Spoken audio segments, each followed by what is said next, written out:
My wife and her best friend accused me of having an affair, then got angry when I didn't have one. And just a quick warning, this is a tragic Reddit thread. But let's get into it. I, 31 male, and my wife, who is 29 female, had a baby last December. It was a traumatic birth, and my wife developed postpartum depression. While she was originally going to go back to work after the birth, she's been struggling enough that we decided to wait until our daughter was a year old and reassess. She's been going to therapy weekly. With my wife home full time, I've had to work increased hours. This is something we discussed prior to making this decision, and she knew this from the start. A few weeks ago, my boss approached me about a project that would require a lot of overtime in a short amount of time. It would both be great financially and for my career. I talked to my wife about it, and she agreed that I should say yes to my boss. For the 4 weeks I'd be working on this, my mother-in-law and her best friend, Jessie, who is 29 female, name changed, would come help out with some of the duties that I typically do. Jessie is a stay-at-home mom with 2 young kids. She began coming over during the day and would watch the kids with my wife. 3 weeks into the project, it became clear that we'd need a few more weeks to get it together. I went home that night and talked to my wife about it. She said she was okay with it, but got very cold in the days after. It wasn't unusual behavior over the past few months, so I didn't think much about it and tried not to take it personally. During the last week of the project, I got home one night and saw that Jessie was still at the house. I didn't think much about it, said hi to her and my wife, and then went to go check on our daughter. Before I could get to her room, I heard Jessie say something along the lines of, "He doesn't even stop to greet you. Definitely a sign."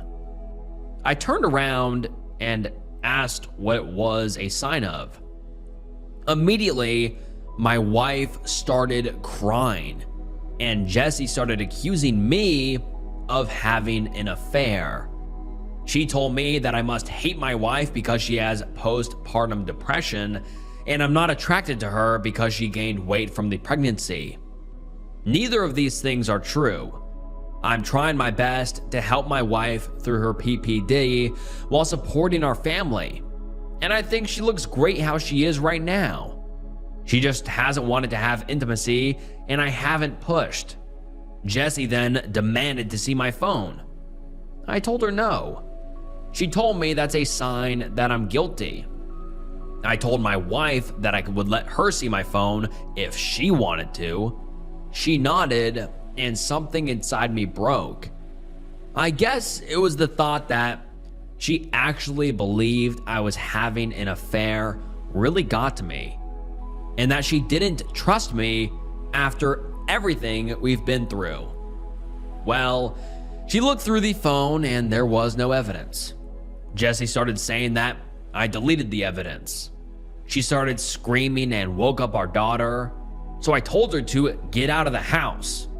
Eventually, she left and I went to calm our daughter since my wife was still on the couch crying. When my daughter was asleep again, I sat down by my wife and tried to talk to her about what's been happening. She told me that she's been worried ever since I started working all the overtime. I told her that we'd talked about how good of an opportunity it was, and she agreed to letting me take on this project. She said it was very suspicious to increase the length of the project. I told her that sometimes that happens. She wanted more evidence, so I showed her messages and emails with timestamps from work and pay stubs showing the overtime. She said she believed me and was sorry for doubting me. It was just that Jessie had been telling her that these were all signs that I was cheating. I asked her why she believed Jessie more than me, and why she didn't come to me with her concerns. She didn't have a real answer. It's been a couple of weeks and the project is over. I actually scaled back and am trying to work a little less than I was before the project so I can spend more time with my wife and daughter. But I feel so burnt out trying to do everything and becoming resentful because in the back of my mind, I know that my wife doesn't trust me. I ask myself, what happens the next time I have a project? Or I have to run errands one day? Or if I have a business trip? Am I going to come back every time to accusations that I'm cheating? I've tried bringing it up a couple of times, but my wife tells me it's not the time and that she's tired or sad. I try to be mindful of her feelings, but I wonder if that means that I can never have any of my own. I'm not sure what to do here. Any advice for how I can move forward? And now let's get into some of the top comments. Someone says, you need couples therapy and to ditch Jesse. Someone else says, this is a bad situation made worse by your wife's friend, who is possibly projecting her own relationship issues on you guys. I would go to couples counseling and keep reassuring your wife that you love her. Depression makes you think crazy things. I hope the best for you. And someone else says, Jessie probably projected her own problems into your relationship. You have to tell your wife that she should trust you. Maybe some therapy. Her best friend damaged a lot of something that wasn't her problem. She is the devil on your wife's shoulder. And then the OP gives us an update a few days later, and let's get into the update. It reads, thank you to everyone for all of the advice and support on my previous post. I think a lot of you pointed out what should have been obvious, that I need to get a therapist and start looking after my own mental health. A couple people asked for an update, so I'm giving one, but it's not happy. That night, I approached my wife and told her that I was going to find a therapist. I didn't connect it to her accusations or anything, just said that I was having a tough time and needed therapy. She shrugged and told me to do whatever. Next day, I got home from work and our room and my home office were ripped apart. Things everywhere. Important papers scattered. I don't see her, but our daughter's in her room crying. My wife left her alone. Her cell phone's off. I call my in-laws and a few friends, but no one has seen her. I'm starting to get worried and I call my mom to see if she can babysit while I go out and look for her. Before my mom can get home, my wife gets back. Jesse's driving. Jessie doesn't come in. She hasn't been back in the house since I kicked her out because she was offended by my behavior, but my wife does. She's clearly upset, been crying. I asked what happened. I thought at first the house might have been robbed. She starts screaming at me that I'm being unfaithful and that the therapy is a front so I can meet my mistress. I try to calm her down and tell her that's not true, but she came at me and she hit me. My nose is broken.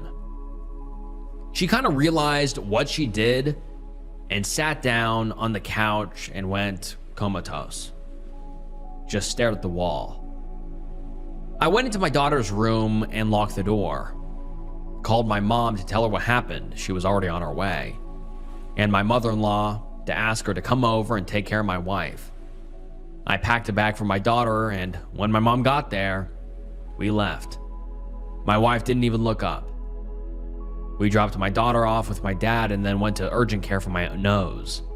I got blood all over my mom's new Subaru. My daughter and I are staying with my parents for a while, and my wife's staying with hers. I am looking into getting a restraining order against Jessie. My wife and I are separating. I love her, but I won't live with someone who hurts me and who could potentially hurt our daughter. I'm not going forward with a divorce yet, with the hopes that my wife will get the treatment she needs and can work things out. My in-laws told me that they're looking at an inpatient treatment at a local hospital, but I also have everything well documented in case of an eventual custody battle.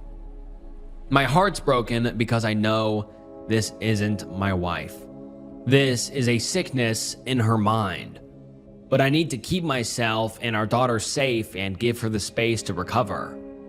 I'm hoping that this is the right decision. Thanks again, everyone. Edit, thank you all for your feedback. I've talked to my parents after reading your comments and came to the conclusion that for my daughter's protection, I need to file a police report. I am headed to the station now. And let's get into some of the top comments. Someone says, F Jessie.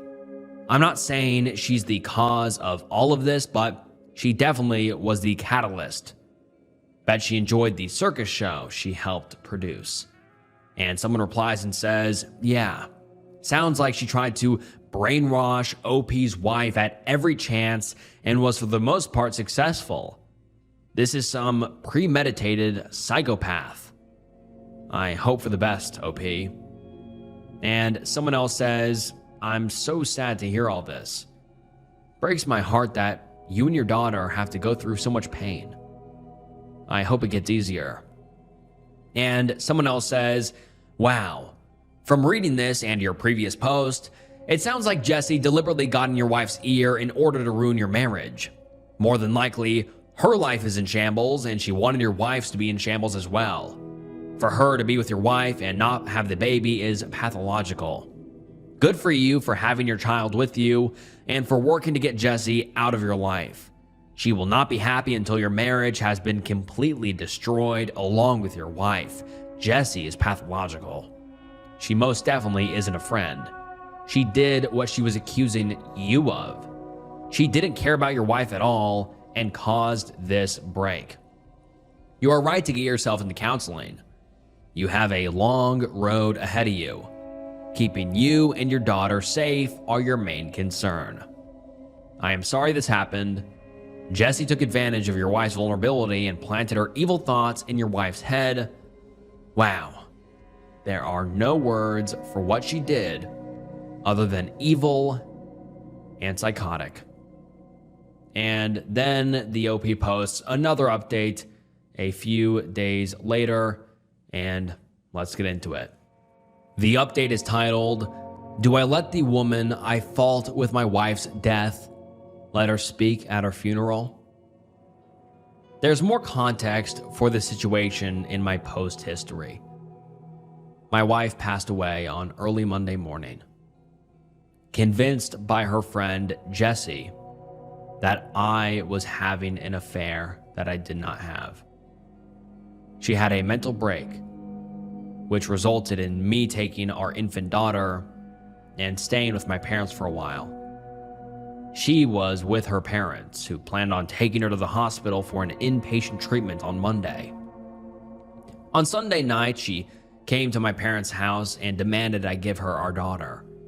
Because she had left her alone for several hours the last time she was responsible for her and had gotten physical with me, I refused. I offered to let her come in and spend time with her while my parents and I were present. But she didn't want to come in and wanted to take our daughter with her. She was upset, but left eventually. A few hours later, she drove her parents' car into a tree and died. The friend, Jessie, came to see my daughter and me yesterday. After some tears, she told me that she was planning to speak at my wife's funeral. She had already cleared it with my in-laws, but was letting me know as a courtesy. I told her she would not be speaking at the funeral. We fought it, and she left after telling me that I was an asshole and not the only person who loved my wife. I talked to my in-laws, who are adamant that Jessie be allowed to speak. She and my wife knew each other since they were kids, and my in-laws are close to her. We are all very fragile right now, and I fear that pushing this further would hurt my relationship with my in-laws, which I don't want. Still, the thought of seeing Jessie up there at my wife's funeral makes me feel sick. I don't think I can stand to listen to her, knowing that she took joy in my wife's deteriorating mental health and picked up my wife, leaving my daughter home alone. That being said, I don't trust myself to make the best decisions right now. My mind is clouded by grief, guilt, and fear. My parents are split on what to do, and I don't have the energy to reach out to my friends. So I'm coming here again to ask for advice. Thank you. And now let's get into some of the top comments. Someone says, my concern is that if Jessie is given a platform to speak at the funeral, she will try to shift the blame for your wife's death onto you. She will call you the bastard that took his wife's reason to live. Giving someone manipulative a platform to be heard is one of the worst things you can do. My concern is that if you don't put a hard boundary here now, you will have this woman haunting your life and stalking your child for years. You need to have a conversation with your in-laws. Air every single detail. Contact a lawyer to see if an order of protection can be granted to you and your child so that Jessie cannot be allowed to see either of you. If you don't do it now, one day, she could try and steal your child, and your in-laws might try to help her. And someone else says, do your in-laws know what she had said to her? Because sitting down and having a conversation with them would be the logical choice. If they knew that this woman had a hand in causing your wife's death, I sincerely doubt they would want her even at the funeral, let alone speak at it. As a matter of fact, make sure as many people as possible know what she said and caused. She preyed on her friend at her most vulnerable time. I'm not even sure how she can look in the mirror knowing she was behind this. And this is the last update we have ever received from the OP. And this is just a beyond tragic story. I mean, the poor OP's wife was dealing with postpartum depression, and instead of getting the help she needed, she got a manipulative friend that spoke just complete nonsense into her ear and honestly probably made her go crazy and worsened the postpartum depression even worse. And now the OP's poor child won't have a mother growing up or throughout their entire lives. And the OP lost their wife in a tragic and just, heartbreaking way because of this unhinged woman who, manipulated and made the OP's wife just descend further into, poor mental health. And I really wish that the OP's wife could have gotten the psychiatric treatment she needed before this entire thing happened. But this is truly just one of the most tragic and heartbreaking threads I have ever read. And I really hope that the OP and the OP's daughter are doing better now. OP discovers her husband has been sleeping with her mother and fathering her children. The OP thinks she ruined her mother's life and reputation. My 40 female parents, dad who's 63 male and mom who is 60 female, have been married for 43 years. I have 6 siblings, 42 female, 38 female, 34 female, and 20 male, and 18 male. I have been with my husband, 39 male, since we were 15. I got pregnant at 17, and we moved in with my parents. I gave birth to my now 22-year-old daughter. We got married at 18 shortly after.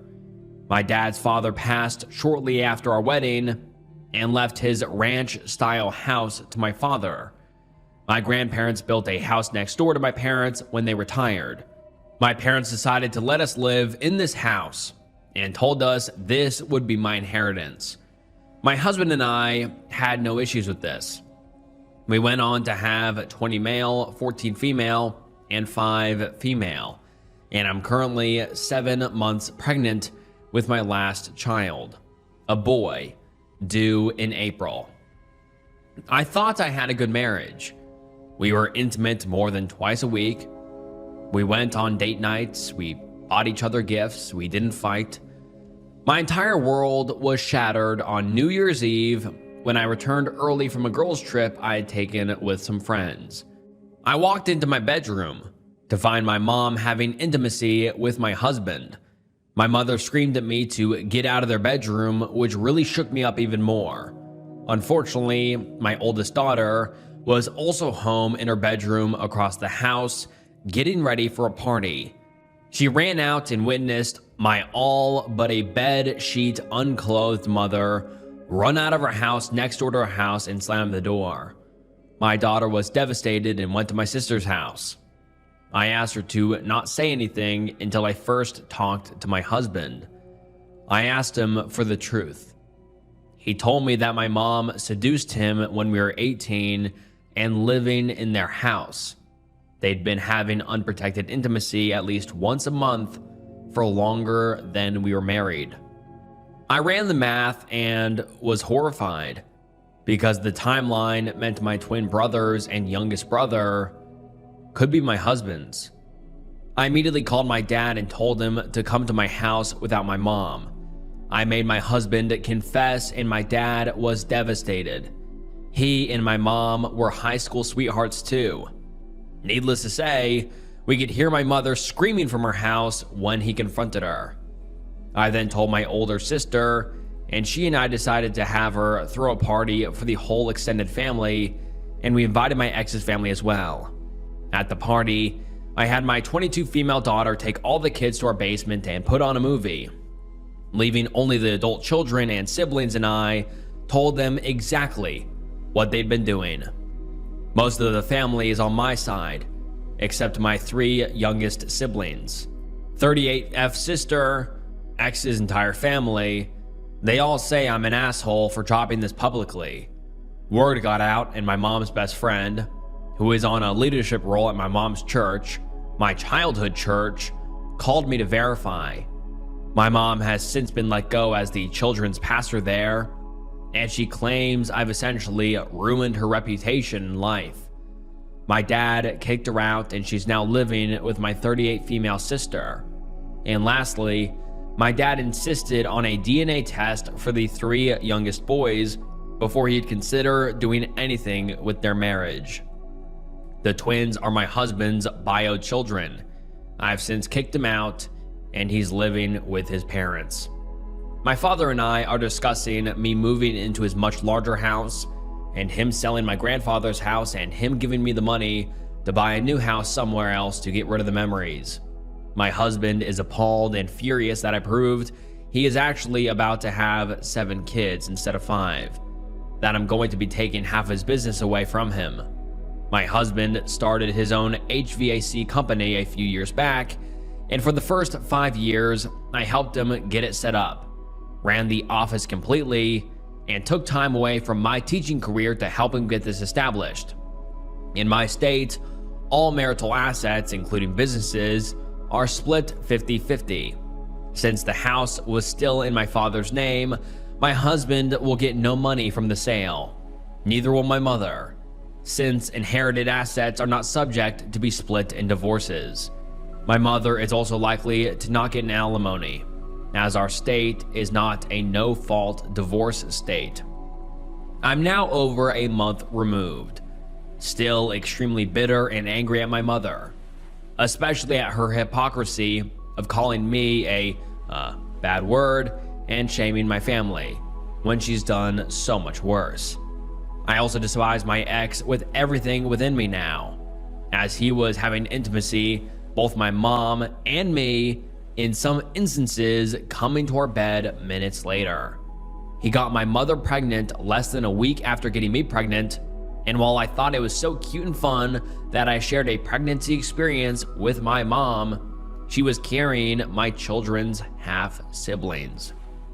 He has broken all trust I had in men and being faithful. I have already procured a good lawyer from the firm that helped us in financial matters for both me and my dad is helping pay for it. My twin brothers, one of my sisters, and my entire ex's family have gone no contact with me and my minor children and my children have essentially lost all of their grandparents but my dad, 2 uncles, and an aunt on my side, and my husband's 3 brothers, due to this mess. I've also developed ulcers and digestive issues because of this, so I'm visiting the doctor soon, and I've been in therapy since the first week of January. I've offered this for my 2 adult children if they need family therapy with all of us, but they're doing individual therapy right now. My daughter knows that we're getting divorced and why, and she's so angry at her dad that I struggle sending her to his house on the weekends. I feel like she's old enough to make a decision on that, but I don't want to damage her relationship with her dad. I've told all my kids it's okay to love their dad, even if he hurt me, but the oldest 2 have cut him off 100%. I won't tell my youngest 2 until they're teens why we got a divorce, and everyone else has agreed to not spill anything until they're old enough to understand. As for how I had no idea this affair was ongoing, my husband confirmed to me that they would have intimacy at my mom's office, at church, in their cars, at a motel, and when we built the business. They started having it routinely in his office once I went back to teaching. They also had it in our houses too. When my father would go away on business trips or I'd be out of town, it was pure happenstance that I came home a day early from a trip because I was uncomfortable from being nearly 7 months pregnant and just wanted my own bed for me to find out. Knowing they'd be carrying on this full-blown affair, still, if I hadn't caught them, is what I'm still upset about.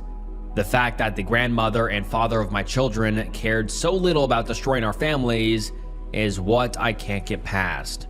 What's hardest for me is that my own mother would do this to me and would continue to do this for years and not caring when it all blew up in her face that she would be destroying her entire family.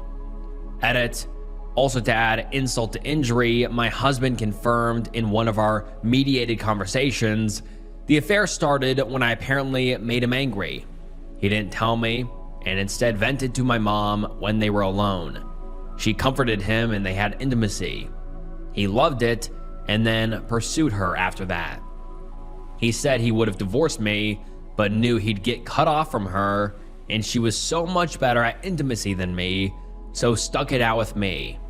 He told me I was a placeholder of all the betrayal and low blows. That statement is what keeps me up at night.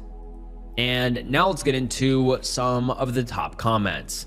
Someone says, good on you for not literally killing your husband. I wouldn't be so strong. And the OP replies and says, my pregnancy is the only reason I didn't end up in jail. And another user says, check with your state laws if in the US. But where I live, kids can decide whether or not to go to their non-custodial parents' house for visitation. If that's the case with you, I wouldn't force your daughters to go if she does not want to. And the OP replies and says, thanks for the advice. I'm hoping to have an official custody agreement in place in the next few weeks. And someone else says, this is a level of horrible that is so twisted, gross, and horrific. I hope OP and dad and remaining family move on with their lives stronger and better. And someone else says, oh my God, this is extremely hard to even imagine. You and your kids might need to see a therapist. I'm sorry you have to deal with this, and I hope one day you make some relevant peace with it. And someone replies and says, I'm literally shaking like I'm going to have a panic attack from just vicariously reading about this. I could not even begin to fathom how this woman hasn't completely fallen apart. I would be hospitalized from a S-word attempt or psychotic break or catatonic depression. This is the deepest, worst, most shocking, and far-reaching betrayal. And she's pregnant, living next to twin brothers / stepsons that are a product of her mother and husband's betrayal. My God. And the OP replies and says, "My pregnancy is the only thing keeping me going. I have to remind myself that I keep going on for him and my other children. I refuse to let this ruin my life. My husband and mother won't get the satisfaction of destroying my life." And then we got an update a few days later, and let's get into it. "I tried hard to go the route of a mediated divorce, but my ex told me yesterday through his lawyers that he doesn't believe that the baby I'm carrying is his, and he wants a DNA test as soon as he's born because he doesn't want to support a child that isn't his. He also believes I routinely cheated on him through our marriage and that I knew about his ongoing affair and used that as my excuse to have my own affairs.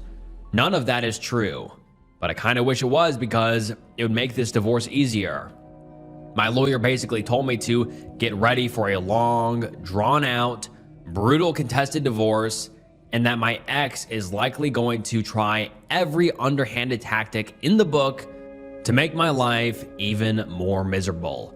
And someone replies to that and says, "Hold your ground. He's mad he got caught and has to pay the consequences. Stay calm and don't let any of what he says get to you. The only intent is to rile you up. He sounds like a child. Anyone who sides with him needs to be cut from your life.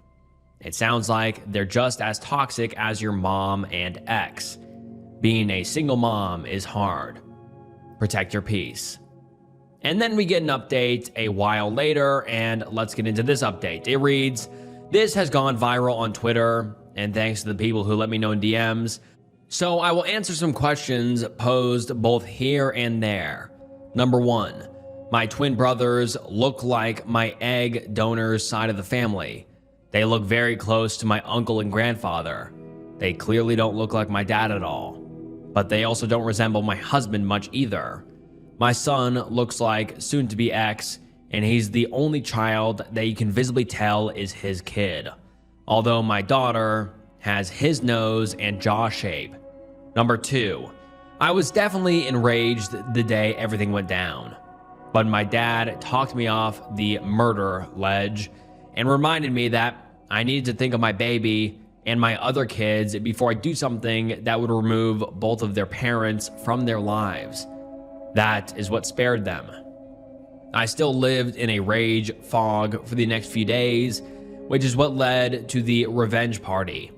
I only regret not telling my brothers privately that my egg donor had been cheating. Number 3, I honestly don't know all the reasons my 38F sister is on my egg donor side. She doesn't get along with me or my sisters and hasn't since high school. I'm not that worried about her. Number 4, my twin brothers are upset that I sprung the news publicly. That is what my dad has gotten out of them. They are also in therapy, and my dad has told me to just give them time. He thinks it's just them killing the messenger.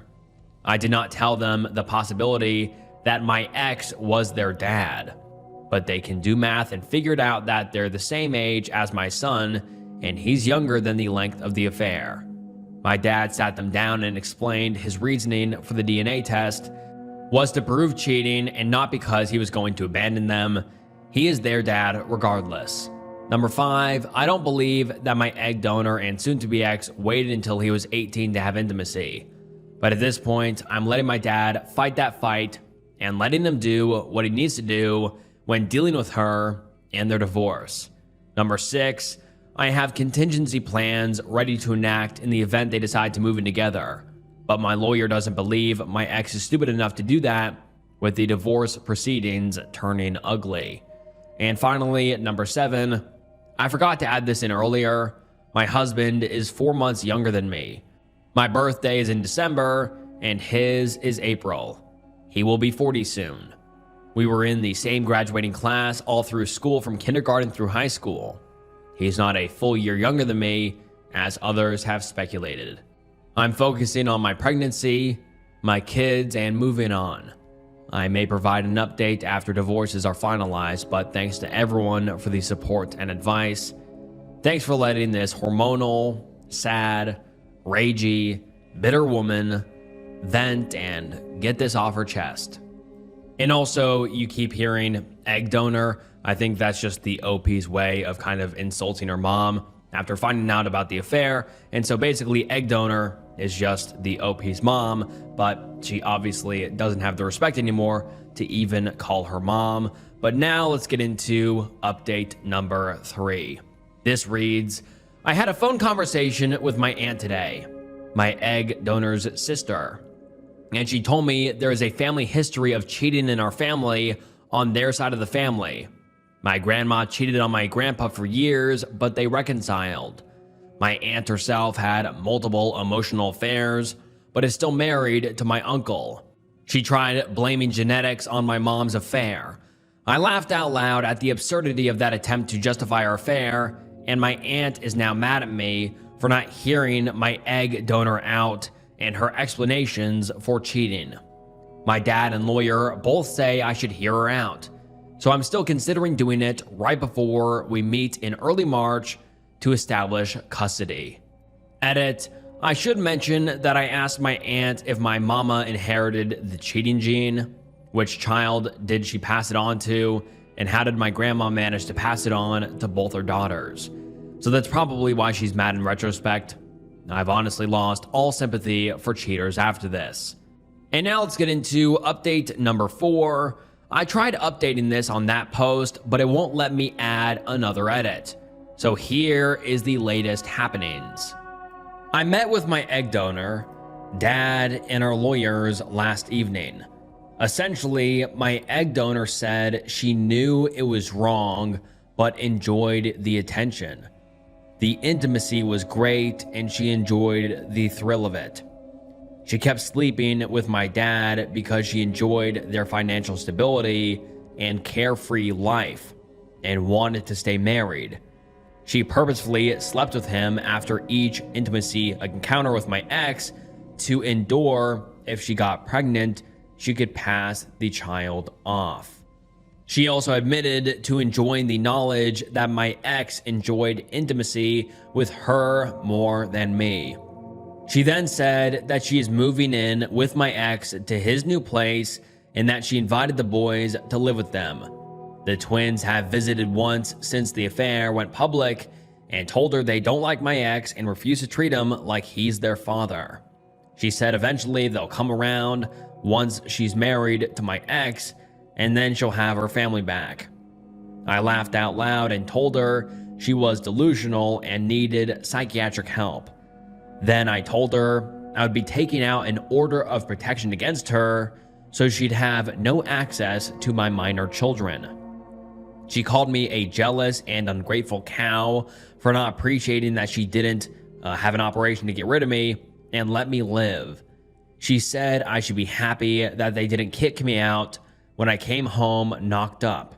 She even had the nerve to say I should be thankful she kept my husband happy when I couldn't, so he didn't divorce me and leave me a broken and damaged goods single mother. She then told my dad she suffered from postpartum depression after my birth, and my dad ignored it and her and made her feel alone, so she felt justified in hating me and to have affairs. She admitted to having multiple affairs from 6 months after I was born until New Year's Eve and said she'd still be doing it if I hadn't ruined anything. So, my 38 female sister and 34 female sister could not be my dad's either. My dad is even more heartbroken and angry, but we did have both our lawyers present and we got it on record. My dad has already reached out to my siblings, but to nobody's surprise, I guess my 38 female sister already knew it was a possibility because my mom told her about both affairs when the twins were born, and she knew they might be my dad's and kept it from us. My dad is devastated by that even more than losing his relationship with my mom. I'm not sure the relationship will ever recover. I genuinely have no clue what is wrong with my 38 female sister. My 34 female sister doesn't want a paternity test and said our dad will always be her dad. My dad is fine with that. I sent a message to my ex through my lawyer that I will be filing an order of protection tomorrow so that my kids won't have to go to my ex's house if my mother is there. Neither one has even attempted to find new housing either. So I guess she's planning to move into my ex-in-law's house. I really don't want my kids around that mess. He has yet to respond, but at this point, I really don't care what he wants. P.S. My family knows about these social media posts, as do the lawyers. But my ex and egg donor have zero chance of a good outcome in the divorce, so I'm going to be petty and enjoy their anger about being exposed, so I'm leaving it up. They can stew in their filth and know that not only does our town think they're terrible, so does the world. And I have permission from my younger sister to share what happened last night. I don't really care what my 38 female sister thinks. And now let's get into the final update the OP has for us. And the update reads, "Hello. Thank you to everyone who has sent me chats and messages supporting me and asking how I'm doing. I do have an update. Number 1, I gave birth to my son in the beginning of April. He is healthy, and I had no health complications. 2, at the end of March, I was able to get temporary full physical and legal custody of my kids. Number 3, my daughter asked me if I'd be willing to do family therapy with her and her dad. I did not want to do it. I fought it, but eventually I chose to do so for the sake of my daughter and her need to process everything and hopefully move on. Number 4, I learned a lot more about the relationship between my ex and my egg donor due to homework the therapist gave us.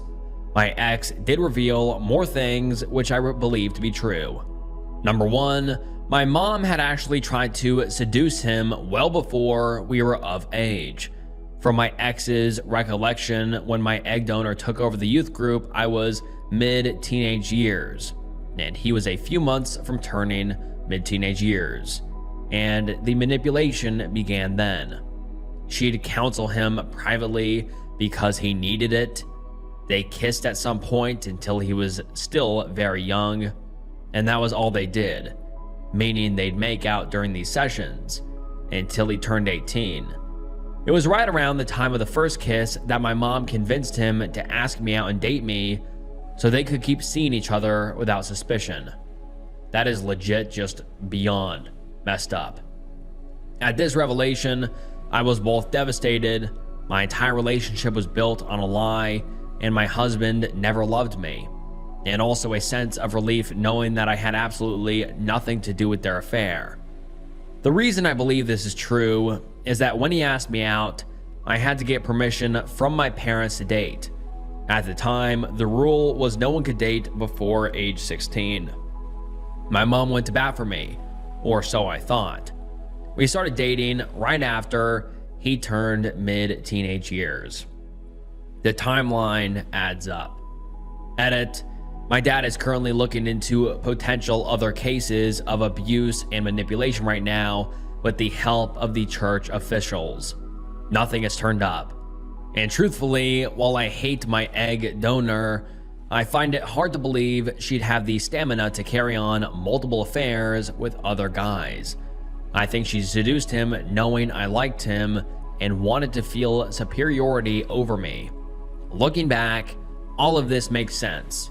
Her treatment of me and my children in relationship to her other grandkids.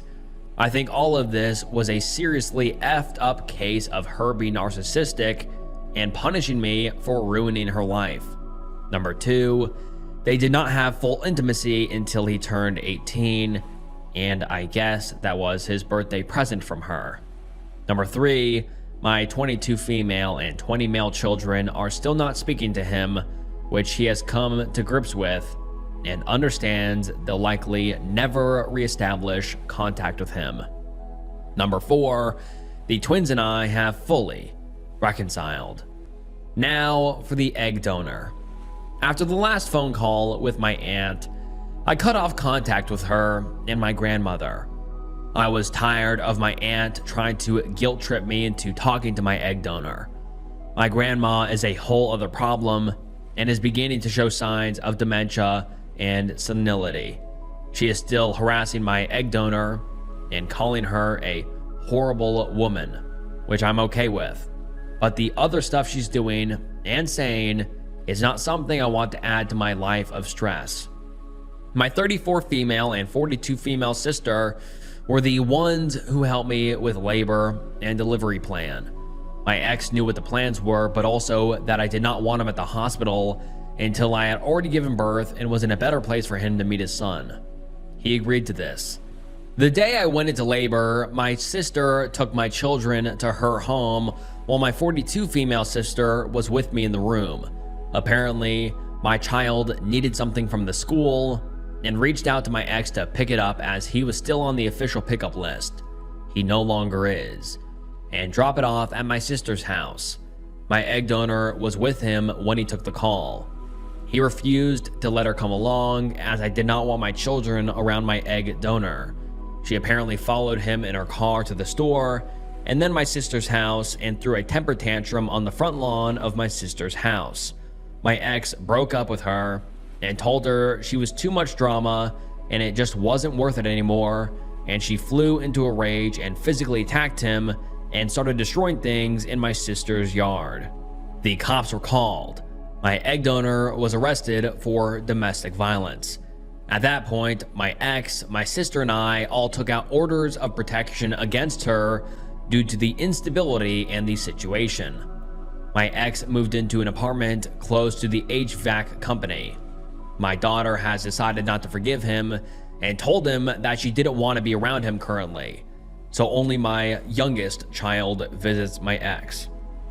He comes to my dad's house and visits her one weeknight and one weekend evening, when I take my other kids and twin brothers out for dinner.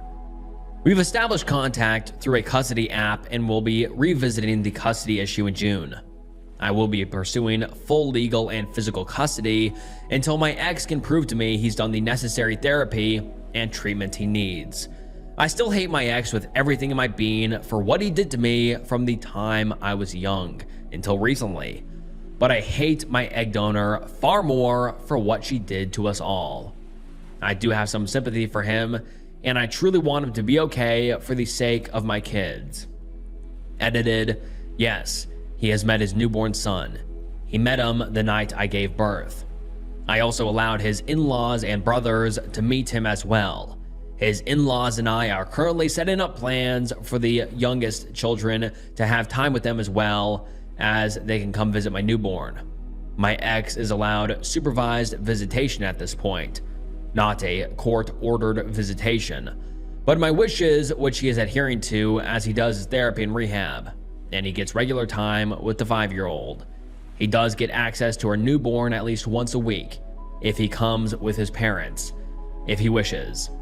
He's seen his son at least 6 times since I gave birth and 3 in my presence. We are slowly rebuilding civilized communication.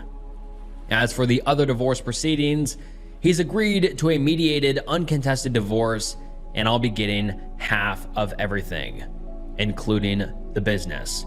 I'm choosing to sell my shares to one of my ex's workers who will likely become a partner. The ex is happy with this, and I'll be happy to be completely rid of any ties to my ex. My dad was able to sell my old house. It didn't even get listed as our realtor knew a family looking, and I have begun looking for houses about 45 minutes away from my dad. As for the egg donor, she has gone into hiding. Once the twins told her unequivocally they'd never live with her and that they wanted nothing to do with her, especially after how she got arrested, she began a whole lot of guilt tripping and blaming them. She is now contesting the divorce from my dad and only speaking to him through her lawyer. As for my 38 female sister, she got a wake-up call from this whole thing when my mother called her and berated her for 45 minutes for not bailing her out of jail. Apparently, my 38 female sister has been going through fertility issues. Like I said, I don't talk to her and had no idea. And she's been stressed out and anxious and feeling bad about herself, which is why she let our egg donor manipulate her, because she felt good about herself when she was getting all the positive attention, when she wasn't willing to pay the money to bail her out, as she and her partner were saving up for another cycle of IVF. She realized that she was being manipulated and reached out to me. We have begun slowly talking again, but she is on my side regarding this all. She is also talking to my dad again, which for his sake, I'm happy that he is able to reconnect with her. Having my son, by the way, we did the DNA test a few weeks before his birth. He is definitely my ex's. Has been a pleasure and joy, and he and my other kids and my support system of my dad and siblings has gotten me through this and will continue to do so. I am hopeful that at some point I will be able to deal with my ex without anger and bitterness, seeing as he has trauma from what my egg donor did to him. I'll be okay. Like I said, this will be my last update on this. So thank you all for the kindness, love, and support. And now let's get into some of the top comments. Someone says, OP sounds like she's showing a lot of grace during an absolutely horrific situation. I'm glad she has supportive family and friends around her. And someone else says, what a cluster F all around. And I agree, this whole situation is beyond messed up, and it is just downright horrible. And like the OP said, this is their final update, so hopefully they're doing well and good now. Hopefully her newborn son is doing well, and all of her other kids and family. But yeah, what a horrible and horrific situation, and I really hope that the OP is doing better now. My 29 female boyfriend, who was 25 male, admitted that he forced himself on a woman several years ago. I'm going to preface this post with a disclaimer. It contains R-word. If you find it distressing to read about this kind of topic, I urge you to stop reading now. I've been with my boyfriend, Jason, for about a year now. Jason is the first boyfriend I've had who puts real effort into truly listening and understanding me. He can listen quietly as I describe a list of events from start to finish, while he only back channels and then in the end expresses nothing but sympathy or helpful commentary. When I'm facing a tough decision, he asks helpful questions which help guide me in the right direction.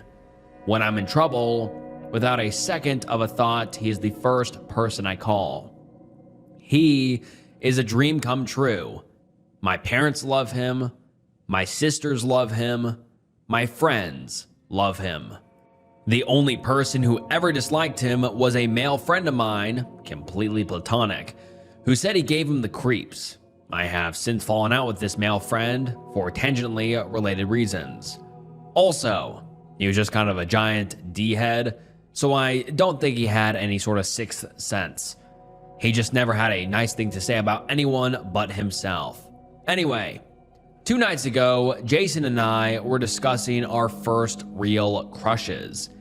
It was innocent enough topic, as being completely devoted to each other, we have grown well past any jealousy issues in our relationship. I went first, talking about a boy I knew in college who ultimately broke my heart. When it was Jason's turn, I realized it wasn't a silly rom-com like mine. It was a effing horror story. He called it a dumb misunderstanding. He described stealing a pair of her underwear. He called it a drunken mistake. He described pushing up against her and touching her butt without her consent at a party. He called it one stupid night. She was completely drunk in her bed. He climbed in. He unclothed her.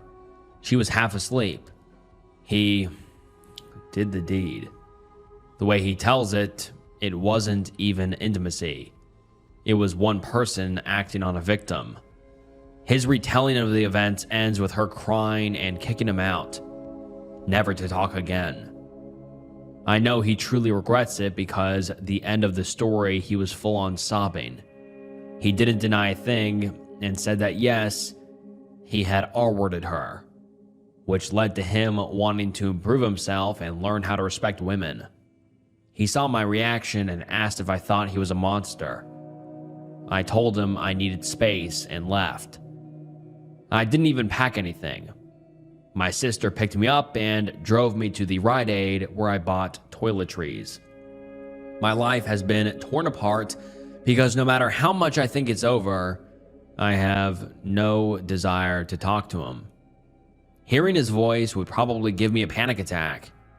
In a true Jason fashion, he has given me all the space I need, not contacting me once.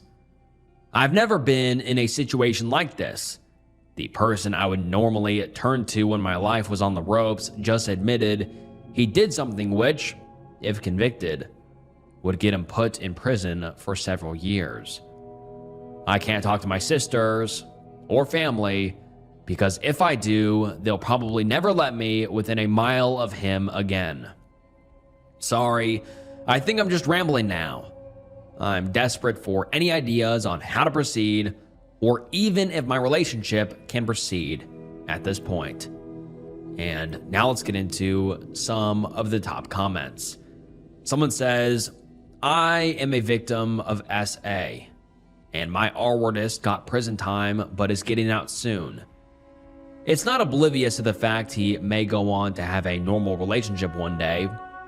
It's unfortunate because I am stuck with PTSD for the rest of my life, while he may be able to get out and have everything go back to normal. Some things for you to consider. Is it still in the statute of limitations? Could she one day report him? Would you be willing to stay by his side? Has he been in therapy since? R-wording a woman is one of the worst things you can do to her.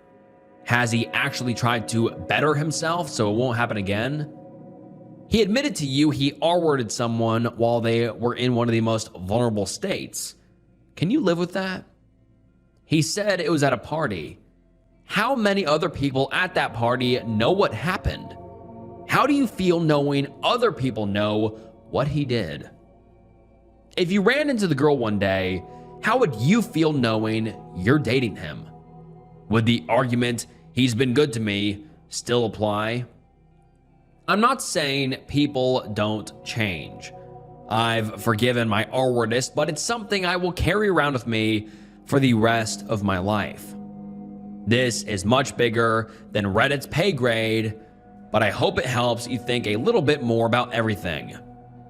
And then someone replies and says, I'm glad this is the top comment. People can change and be rehabilitated, but is he? And if he is, can you live with it, what he's done? Unfortunately, you have to either be all in or all out. OP, I think both of you should talk to a therapist.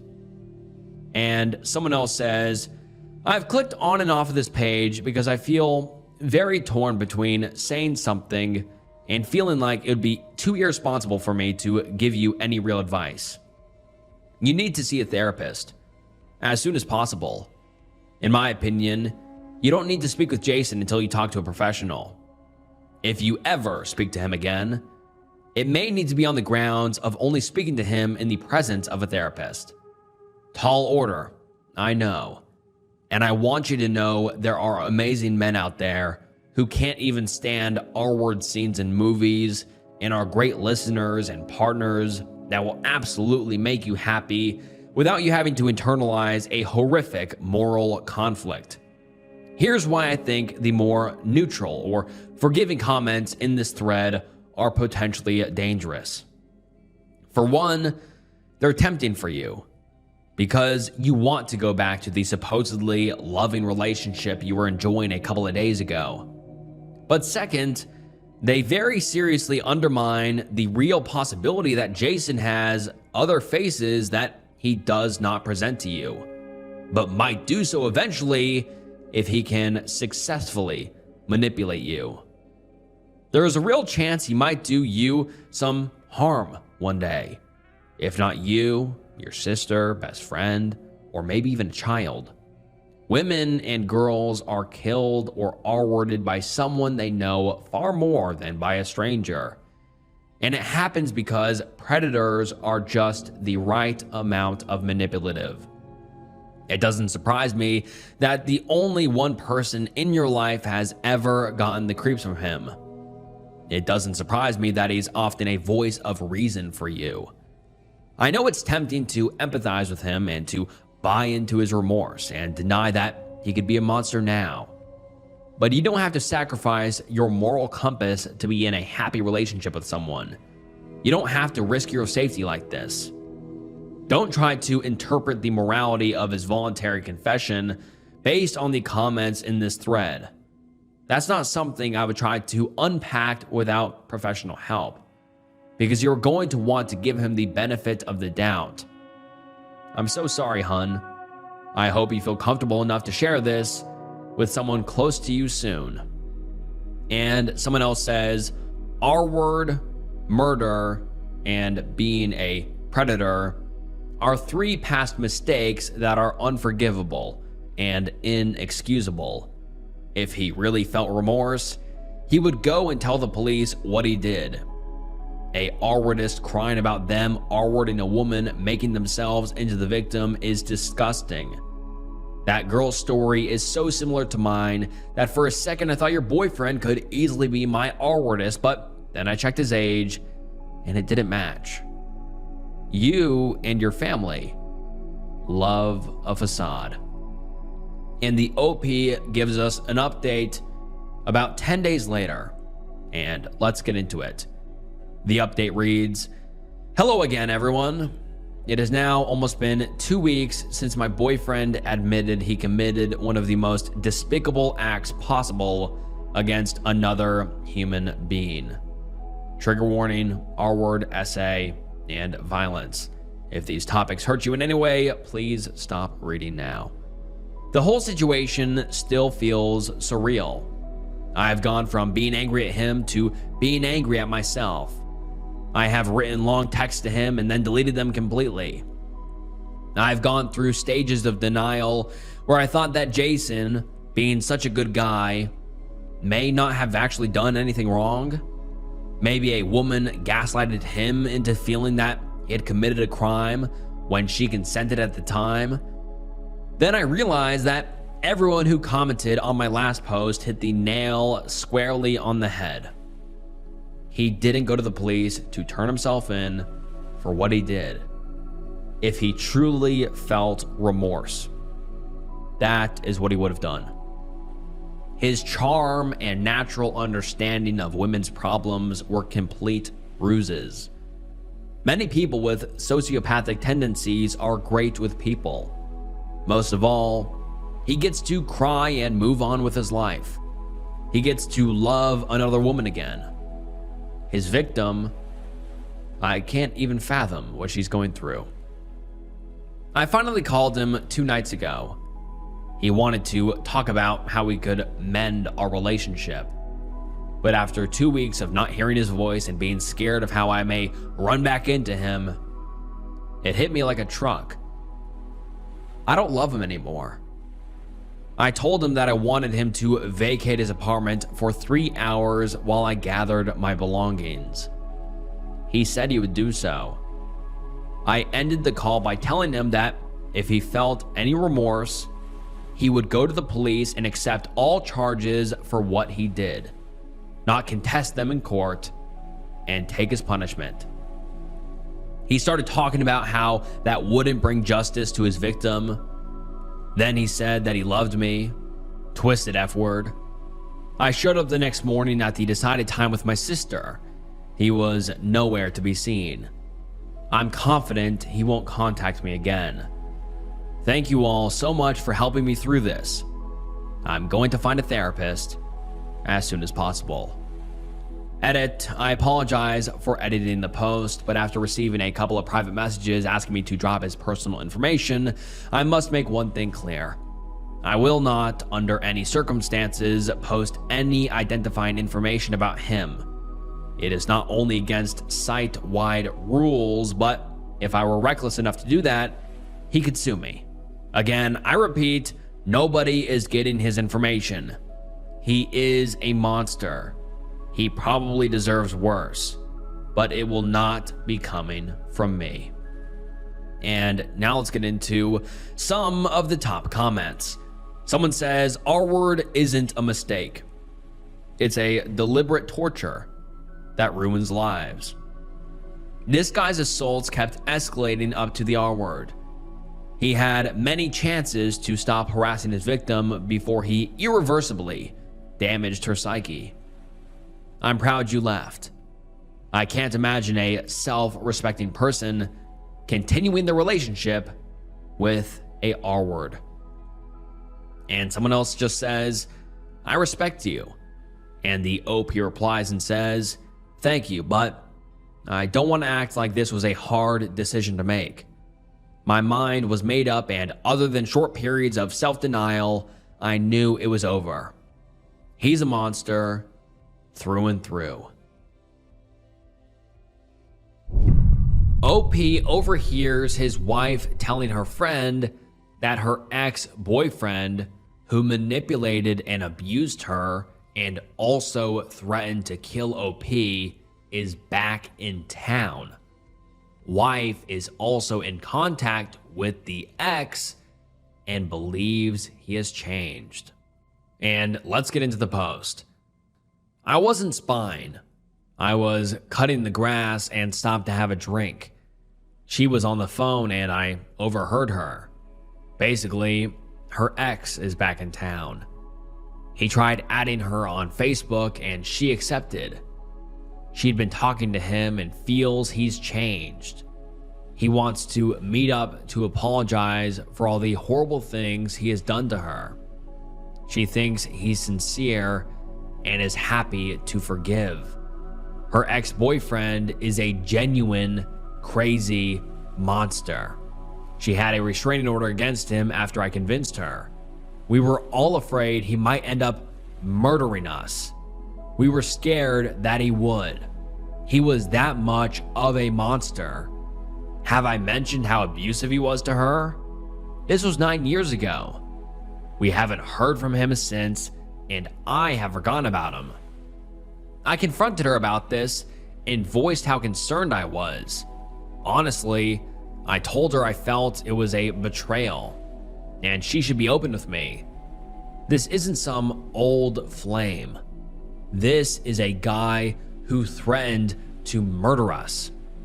He told her that he'd absolutely murder me to show he truly loves her. She acts as if it's no big deal. She's more upset I spied on her, and she claims he's changed and isn't a monster anymore. Yeah, sure. Once a monster, always a monster. I refuse to believe he's reformed. Not one bit. If he's reformed, he'd stay away from her and cut off all contact. She admits she wasn't going to tell me. She didn't want to add to my stress, and it doesn't involve me. He was the abusive to her, not me. I barely even met him. She dated him for years. This is closure for her, not me. I don't really know what to do. I do not believe he has good intentions. I do believe there is a good possibility he may wish to do something to me or her. I can't really find out. I don't have Facebook and his is private. How can I convince her that this is a very bad idea? How can I tell her that I'm not controlling and that this affects me too? And let's get into some of the top comments. Someone says, no, just no. She does not need to meet up with him for any reason. She should unfriend him immediately. 9 years of no contact is all the closure he needs. And the OP responds and says, that's what I said. Why would she want contact with the guy who did so much damage? Guy is at least mid-40s now. Why would she even want to talk to him? He manipulated her at an early age. They met when she was a young teenager.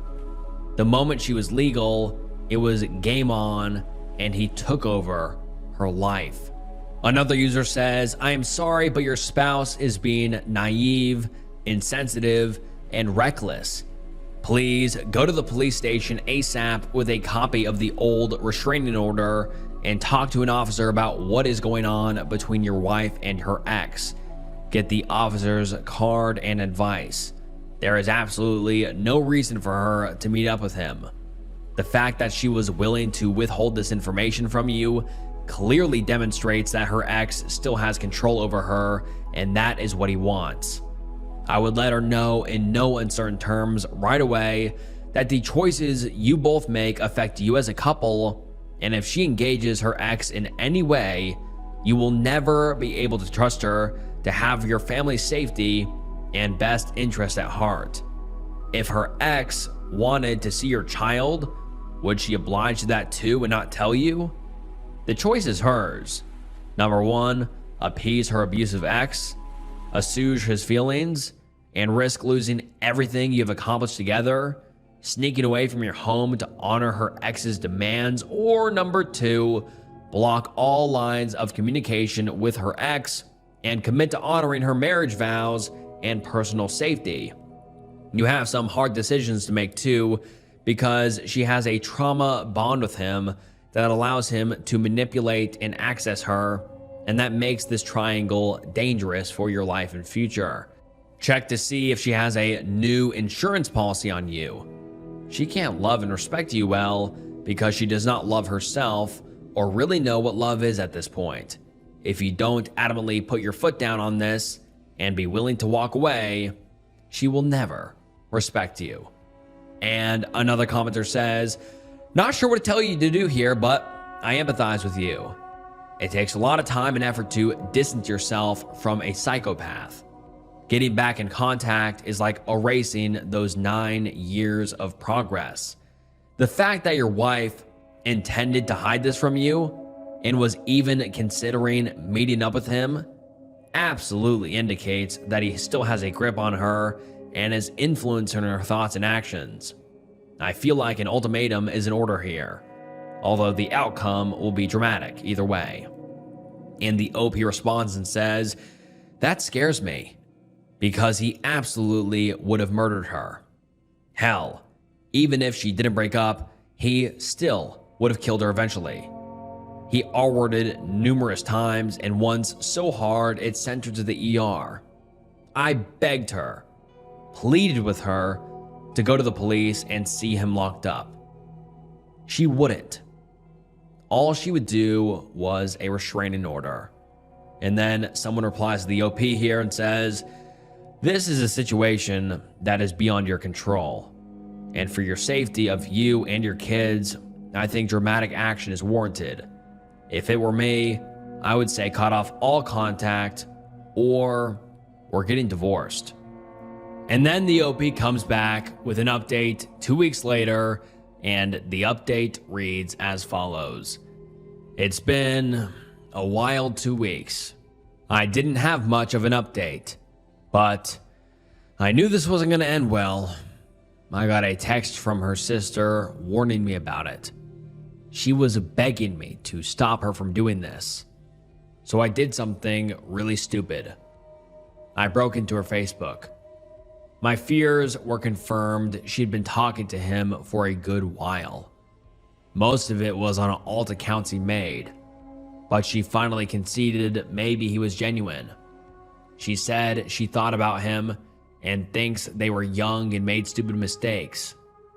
He claims it was just because he was not mature and never meant any of the terrible things he did. BS. They're going to meet up at a cafe, have a few drinks and talk. They were flirting. I didn't confront her. I wish I did, but I didn't know what else to do. Wednesday of last week, she said she was visiting a friend for dinner and wasn't going to be home. I wasn't dumb. I told her if she's going to meet her ex, don't bother coming home. She told me I was just being paranoid. Again, BS. After much stewing, I decided no, I can't trust her. I go to meet up with them. Surprise, she's with him, and they aren't just talking. They're being really intimate. I can tell she was flirting. I just lay it out. I made a fool of myself and effed myself over. I confronted them and told her we were leaving. I made a big scene. She was mortified and enraged when she learned I broke into her Facebook. In the end, I left alone after the manager threatened to call the police.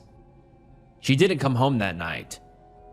She came home in the morning and didn't say a word. Just threw her ring at me and packed her bags and took the kids. Don't contact her ever again without a lawyer present. She's gonna file a restraining order against me. She's staying with him now. It's over.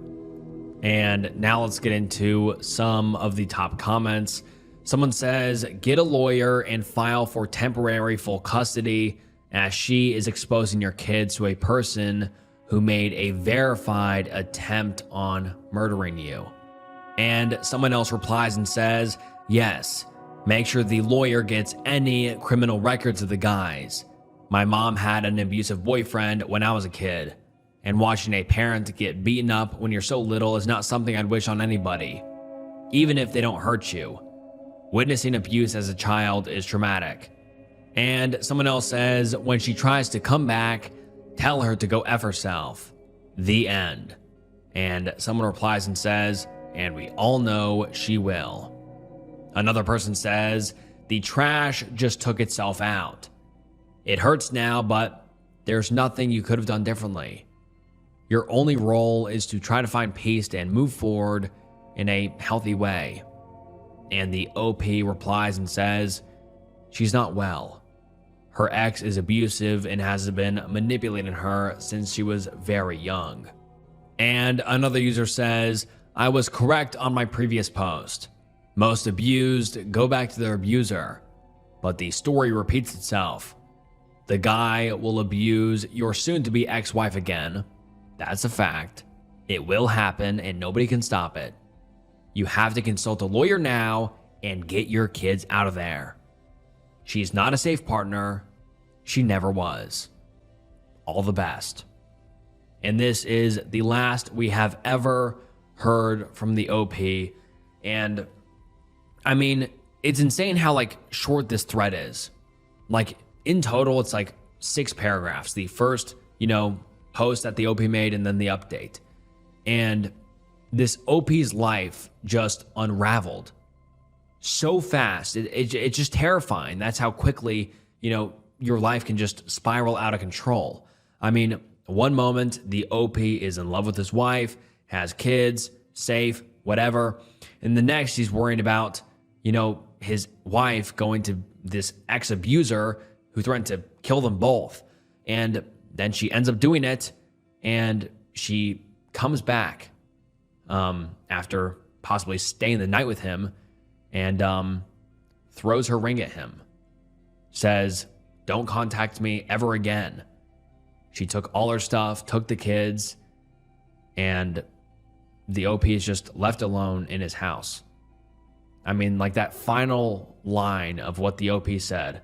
The OP said, she's staying with him now. It's over. I mean, that is just so, I don't even know what the word is. It's just so depressing because this OP's life was just unraveled and there's nothing he could do about it. And it wasn't his fault. The OP did absolutely nothing wrong here. He was trying to hold his family together. He loved his wife. He loves his kids. And this abuser comes in and basically steals his wife back. And we have never received another update. And so all we can do is just hope the best for the OP. I mean, wherever you are, OP, I hope you're doing better now. I mean, this was 5 years ago. So, this has probably worked itself out. But, this is just truly so depressing. And I hope you're doing better now if you're somehow watching this. But, man, that was just a shocking and sad Reddit thread. OP spends 5 years believing her best friend tried to R-word her. The truth is much more disgusting. So the title kind of says it all.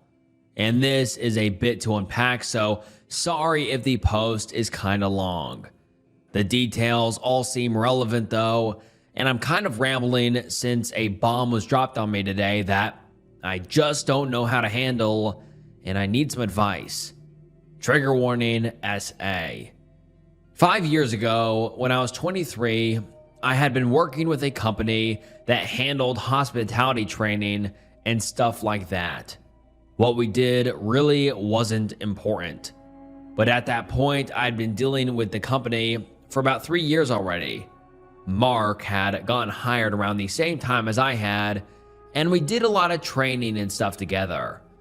We got put in the same call center group and all around just became extremely close friends that hung out after work since we lived close to each other and we were both unattached. To point out how close we had gotten, since we were both single, folks in the company and our department always made jokes that we needed to just say screw the company policy and start dating.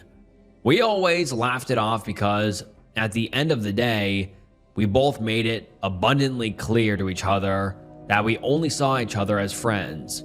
For what it's worth, I don't remember how the conversation came up, but it had, and it was just a strictly platonic relationship.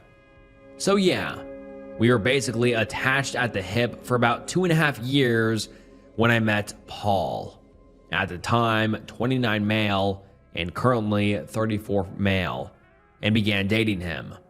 Paul and Mark got along somewhat fine at first, but a few months into dating Paul, started to get upset if I said I was going to grab dinner with Mark after work, even if Paul was working at the time since he had his own long hours.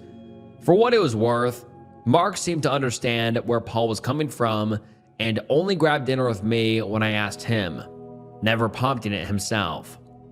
Well, on my 24th birthday, I decided to throw a party at my apartment, and when Paul flaked on helping me get supplies, Mark stepped in and helped me, even going out and buying the lion's share of the booze for the party. The party got going and Paul ended up showing up an hour after most of the others were there. After a few hours, most of the people started heading out, leaving a few people sleeping in the living room because they were too drunk to drive, and then Mark, Paul, and myself. Mark insisted I go lay down since it was my birthday, and he knew I was already pretty drunk myself, so it wasn't right for me to clean up after my own party. So I said goodnight to everyone, and Paul helped me back to my room. Like I said, I was pretty drunk, and while I remember the night, I also remember being very off my normal composure. He put me in bed on my side, facing the wall, and then left, and I pretty quickly dozed off. Trigger warning now, skip this next part if you don't want the bad details, but it's the only way I've been able to even sort of come to terms with all of it after my time in therapy. The next thing I remember is loud music blaring in the room and feeling completely bound. I was still inebriated, but as I tried to move around, I could feel I was tied to the bed and could feel someone on top of me. I was laying on my stomach, and there was a hand on the back of my head pushing it into the pillow, so I couldn't see anything, and I could feel someone stumbling to try and pull my pajamas down and shoving his hand against me. Someone was pounding at the door until I heard a loud crack and then Mark and Paul's voices arguing. The pressure pulled off my head, and I could see the one of them pulling the other away, but in the darkness, I couldn't tell who was doing what, but there was a lot of screaming and crashing. A few minutes later, Paul comes back in the room and unties me from the bed and just holds me, telling me Mark had been trying to R-word me. I wanted to file a police report, but Paul convinced me not to since he had gotten there in time and, quote, nothing had happened, which I should have taken as a red flag, but I just didn't at the time because I was so relieved that I had been saved. I took a few days off from work, blocked Mark on all social media, but not before he texted me trying to tell me that Paul had been the one to attack me and that he was the one that saved me. I didn't believe him because it had been Paul that came in and untied me, and if Paul had been trying, then why would he do that? Plus, if we were dating, and it just didn't make any sense to me, so I thought Mark had just snapped or something. I ended up quitting from the company before my time off ended because I had been starting to look at advancement in my career and moving on, so I just decided that was my sign and tried to run away from it all. Paul and I kept dating for about 6 months after that until I caught him cheating on me with a lady from his office. Maybe this should have been a bigger red flag to me too, but I had been trying to distance myself from what had happened. Then life went on. I got comfortable in my new job, stayed away from getting too friendly with anyone from work, and have never had a close guy friend again. Occasionally, I'd see Mark at the grocery store or around town. Like I said, we had lived closer to each other, and neither of us moved, and I never felt the need to, since he kept his distance from me completely. And I thought I was mostly over what happened half a decade ago, until I get a notification a few hours ago that Paul had messaged me. I thought that was odd because I had blocked him. He made a new account, but I opened the message up anyway because of curiosity. I don't want to share the whole message because there's a lot of personal details in it, so I'm going to just hit the important details. So, according to him, Paul is an alcoholic and has been for years. Even back when we first started dating, he pretty much was always drinking something or looking for an excuse. He got fired from his job for showing up to work drunk and assaulting the receptionist by trying to force his tongue down her throat in the front lobby at 9 a.m. He was in court-mandated AA, and as part of his recovery, he was trying to make amends with anyone he has wronged because of his habit. And finally, Mark never tried to R-word me. It was him. He had been jealous of my friendship with Mark and saw an opportunity to get him out of the picture because of how gullible I was. His words. I'm not gonna lie, I threw up after reading the whole thing. He had so much detail behind all of it that I just felt sick to my stomach that he not only remembered everything, from how he had secretly put ties on my bed before I even went to sleep once he saw how drunk I was getting, to how he beat the crap out of Mark and threatened to kill him if he went to the cops. I know it's not a healthy reaction, but I've been drinking a bit since all of that messages hit my inbox, trying to decide what to do. I know I need to call my therapist to talk about all of this, but my mind keeps going back to Mark and how betrayed he must have felt over it all. I even unblocked him on all my social media. He never blocked me, so his profiles popped back up pretty quickly, and I've been trying to decide if I should message him or not. I know logically that Paul should be the one messaging him as a part of his AA stuff, but I'm also pretty sure that Mark did block him since Paul mentioned not being able to find him on social media. But he also might not have remembered Mark's last name either, so it might be hard to find him. So I guess my question is, should I message Mark? What would I even say? Sorry, I didn't believe you when you said you didn't try to R-word me. Short update / edit. A close friend of mine answered her phone and is swinging by to spend the night with me here just so I have a shoulder to cry on, because I could just use a good cry right now. I'm going to leave Mark alone for now while I get my thoughts in order, but I'll probably send him a message in a few days once I can talk to my therapist. I did put the wine away. It's not helpful right now, and I don't want to make the wrong decision and message Mark strictly on a somewhat drunk impulse. And now let's get into some of the top comments. One user says, yes, you should message him because that has to be an open wound for him that never healed. if he came in to try to stop Paul and ended up being the bad guy when he was actually the good guy is a punch to the gut. And never being believed about it is a constant pain that never really goes away. Good luck, that Paul guy. Glad he isn't part of your life anymore. Wow. And the OP responds and says, this is exactly why my mind has been going to Mark, because I feel so incredibly guilty. I've been sort of, I guess, cyber stalking him a bit here and there, and it seems like he's had an okay life, but I just feel like I owe him some sort of message now. And another commenter says, all I'll say is that you shouldn't be surprised if Mark wants nothing to do with you after you tarnished his name and kind of his soul in a way. I'll bet that because of this, there's more than a couple of people that think of him as Mark the R-wordist, not just Mark. I hope you learned that you shouldn't believe the first story you're told when someone else's life is in the crosshairs of your poorly informed decisions. Y'all can get mad at that if you want, but this isn't a time to coddle anybody's feelings to avoid speaking an uncomfortable truth.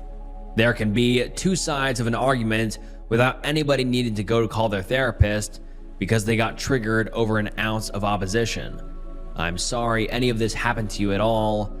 That should have never happened. But what happened to him is even worse, and at the end of the day, you are the villain of his story. And the OP responds and says, while I completely understand that might be Mark's reaction, and it is totally understandable if it is, I want to make it clear that I didn't ever go around calling him that or outright telling anyone, even though my first instinct was to file a police report. Paul had stopped me when I had brought it up, and in hindsight, it's probably because the investigation might have revealed it was him, but I never told the company I was quitting because of Mark or anything like that, and only a handful of my close friends and I, and my therapist, even know of the assault. While that doesn't stop gossip, which may be what you're referring to, I didn't actively go out on the streets screaming Mark was a R-wordist. I'm also not saying I expect to even want to be close friends with him again. And maybe now this is just my own selfish guilt that is telling me I need to tell him. But as other commenters have mentioned, and I'm taking the advice of, it's better for me to process this new information and talk to my therapist first. And the OP gives us an update the following morning, which reads as follows. I went to bed last night after putting the wine away when my friend got here and woke up to so many comments and PMs that I can't quite give it back to everyone without being repetitive. So I want to just answer a few common things I've been messaged or seen. In a comment I mentioned I have told a handful of friends. To be specific, I told 3 plus my therapist. I didn't have a whole lot of close friends back then and wasn't a part of a big friend group either. That said, one of those 3 were here with me last night after I got a hold of her, and she's every bit of disgusted, as pretty much everyone else. I can't say for sure if any of them told anyone, and honestly, given the passing of time, I wouldn't expect them to have the same crystal clear image of who they might have told. But I do understand this might have spread without me knowing. I am looking into statute of limitations in reporting in my state here. From everything I've read over coffee this morning, I believe it hasn't passed, and as several have mentioned, he literally gave me a written confession. As for how I didn't realize Paul was an alcoholic, well, I don't have a good answer for that. I'm going mostly based on his message that told me he was always drinking, even back then. We weren't living together, and as I mentioned, there were plenty of days that I didn't see him versus when I did, and I don't even know now if he was even working late all the times he told me he was. I have texted my therapist and I'm waiting for a reply now. I'm hopeful she has some time this afternoon or tomorrow that I can speak with her, but my friend is staying with me until I can speak with her just so that I don't have to be alone right now, and I can't say just how much I appreciate it. To those of you that have provided advice or shared your stories with me, thank you. Deeply, from the bottom of my heart. Thank you. Last night, when I received that message, I was thrown for such a loop that I didn't know where to begin or how to unpack it all, given the time that had passed. Old wounds can be reopened so easily, and this one was a scar that didn't need much to make it pop. And then we got an update a little while later, and let's get into it. First off, I want to thank everyone who messaged me to check up on me or to share their own stories with me. I truly appreciate each and every one of you. I would like to start this off by first saying I haven't gone back to the wine, though I did super desperately want to yesterday. I haven't really been much of a drinker since that night 5 years ago, and last week when I learned the disgusting truth about Paul. To those, if you're hoping I would file a police report, I did. I spoke with my therapist at length the Monday following my post, and she was shocked but extremely helpful in helping me process everything. And she spent some time what should have been the end of our video appointment, looking up the statute of limitation laws in my state. There are none for the type of crimes he did. And while she warned me that my report might just be added to a pile of other charges Paul could possibly have against him, given that he was assigned court-mandated AA. All the same, I filed the report with screenshots of his messages to me printed and attached. I'm not sure what to expect from that, and at the end of the day, I hope he has an absolutely horrible life if it goes nowhere. Now, as for Mark, my therapist was incessant that I, at the very least, write him something, whether it be a letter to mail him or a message on Facebook. He never reached out to me after I unblocked him, but given what he thought I thought of him, I think it's understandable. She, like many of you, pointed out that while he knew he was innocent, the thought of someone believing him capable of something monstrous like that could have weighed on him for all this time, and even if his reception of my message wasn't ideal, he deserved at least the closure that this new turn of events could provide. I took a few days writing and rewriting a message in Notepad. I didn't want to accidentally hit send before I had the wording right. And each time I sat down to write it, I felt like I came up short, even though the message just got longer and longer. Again, I didn't think just saying, "Oh, guess what I learned? Paul's an absolute psychopath last week, surprise," would have been super appropriate either. But I wanted to find the right balance. So here is the message I ended up sending him. Quote, "Hi Mark, so this is a bit out of the blue, and I really don't know how to start this, so I'm just going to put it out there. I'm sorry for not listening to you. Paul messaged me last week and revealed everything, and I'm just sorry. This isn't easy to write, and you deserve so much more than just an apology so long after the fact. There's no excuse for me not giving you the benefit of the doubt other than I let myself be stupidly gaslit by a psychopathic maniac." And then a screenshot of his confession to me. This is the message he sent me. It even confesses to an assault on you in the event that you'd like to press charges against him, as I have already filed a police report for what he did to me. If you would like to talk about any of this at all, my inbox is open.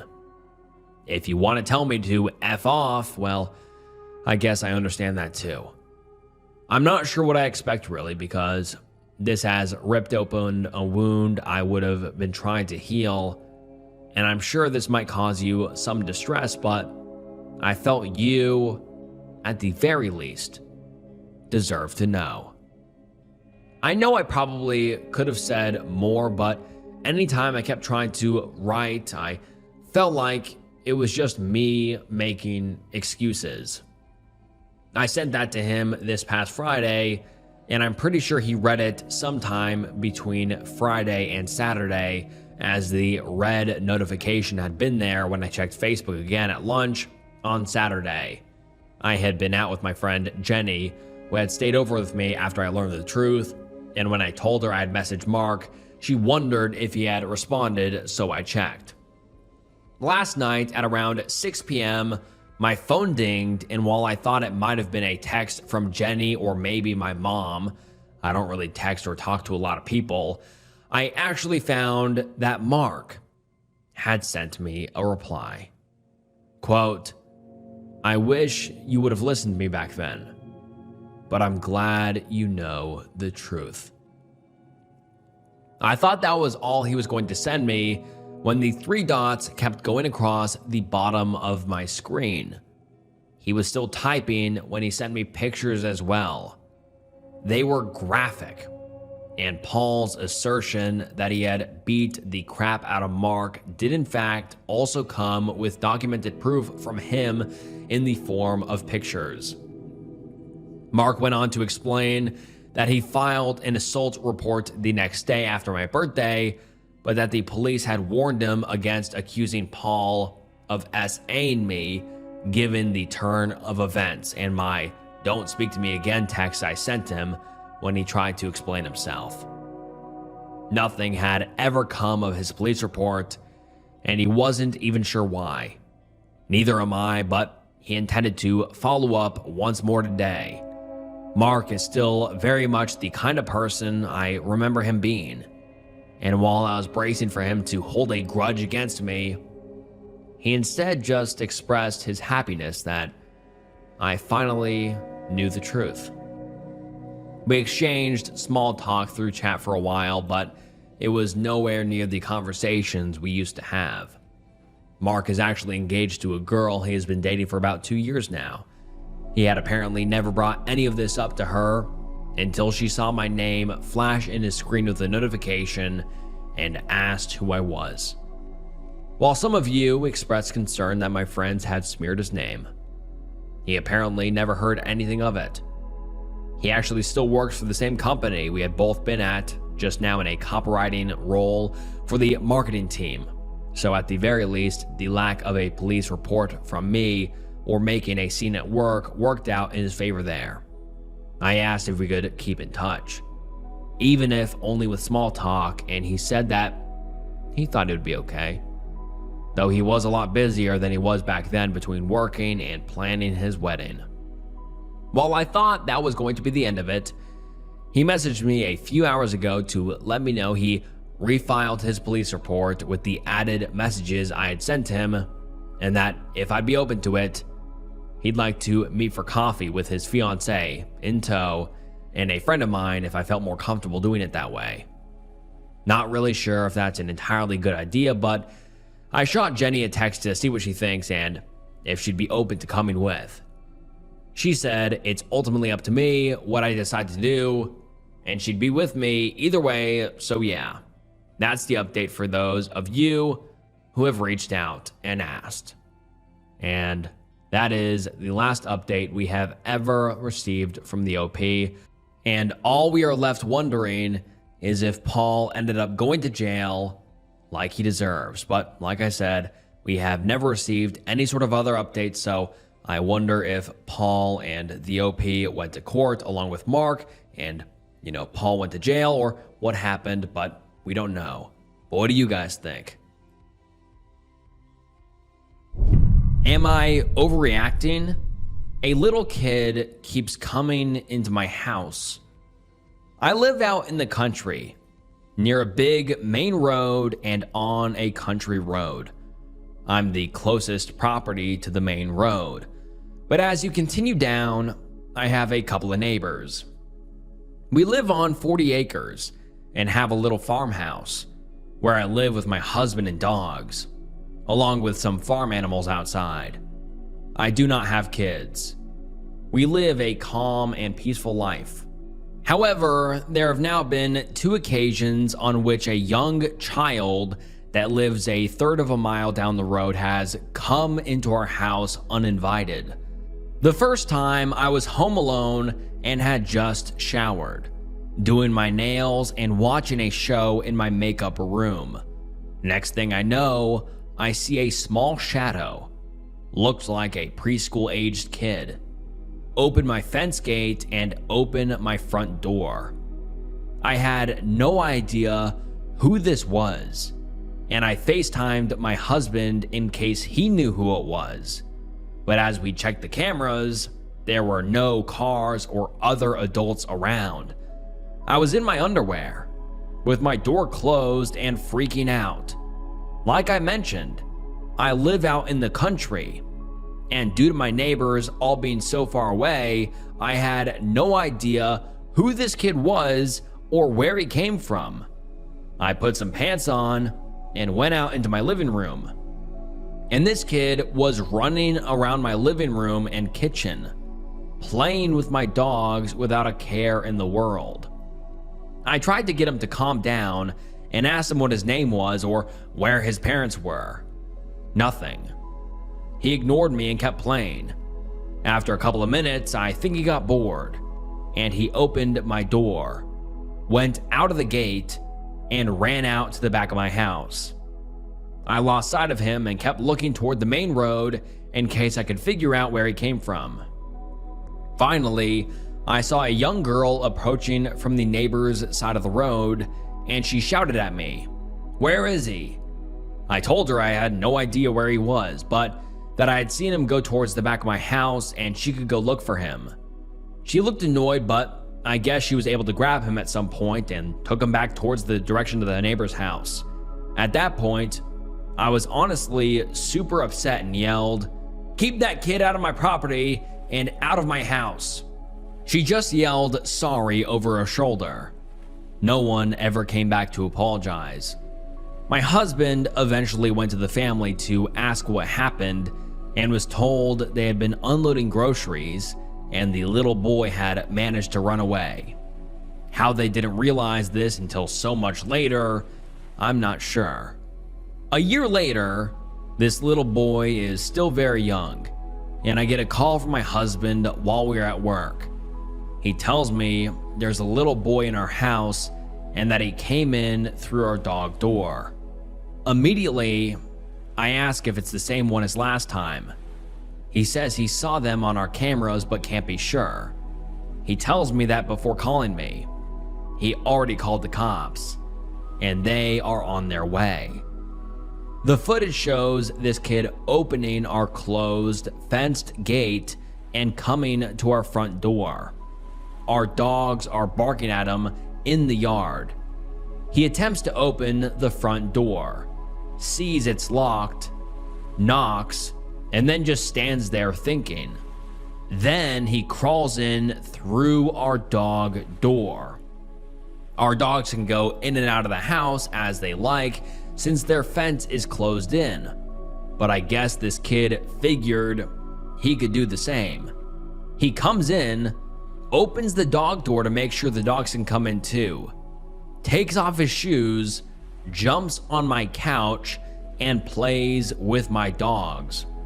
After that, he turns on my TV, goes into my fridge, grabs ice pops, and eats an orange from our fruit basket.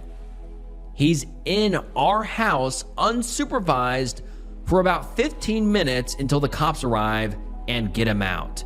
He crawled out through the dog door. The cops ask him his name and where his parents are. He tells them. They tell him he is not allowed to do this, that it is not his house.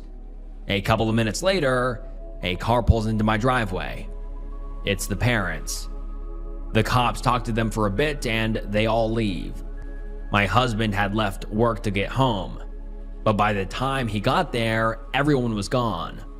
The cops basically just said it was a kid being a kid. My husband then went down to talk to the neighbors and told the parents to take care of their kid. I was upset because he didn't wait for me to go talk to him. He knew how upset I was. The dad apologized and said the boy had been grounded and snuck out through his open bedroom window. Apparently, he likes to just play with my dogs. The dad told the little boy to apologize to my husband, at which point the boy spit at his dad. A week later, my husband got a call from the parents asking if, by chance, this kid was in our house again because they could not find him. We were both at work and didn't see him on any of our cameras. At this point, I've calmed down quite a bit, but as soon as I think about it, I get mad again. I think it's insanely upsetting that I'm more aware of where this little boy is than his own parents are. Once again, he is not right next door to me. He had to be unsupervised for at least 30 minutes to make his way to my house, about a 5-minute walk, be here for 15 minutes, and have the cops arrive before his parents found him. He knows what he's doing. The parents are aware, but no one truly takes accountability for it. The little boy says he likes to play with my dogs, but instead of playing with them in my yard, he comes into my home and makes himself at home. I feel bad for calling the cops, but I truly feel there's a need to report this because I'm scared for my safety and that of my animals and property. If he were to leave the gate open, my dogs could run into the main road and get run over. My house is not child-proofed at all. We had a flamethrower on the kitchen table the day he came in. My husband had killed a spider outside with it. I am concerned for this little boy's safety, but at the same time, I do not want to be responsible or liable if anything were to happen to him on our property. I also want to feel safe in my own home. I don't feel like I should have to keep my dogs in a kennel all day and close their doggy door just because there is a kid out there who is not monitored and has never been taught to respect people's privacy. If he snuck out through his window, I'm sure he could sneak in through one as well. There are so many what ifs in this situation, and maybe it's just my anxiety, but I am definitely upset. I guess this is more of a rant, and I just hope this doesn't happen again, because I do intend to have the cops on speed dial. But again, am I overreacting? And on this thread, the OP links a picture of what she saw through the doggy door.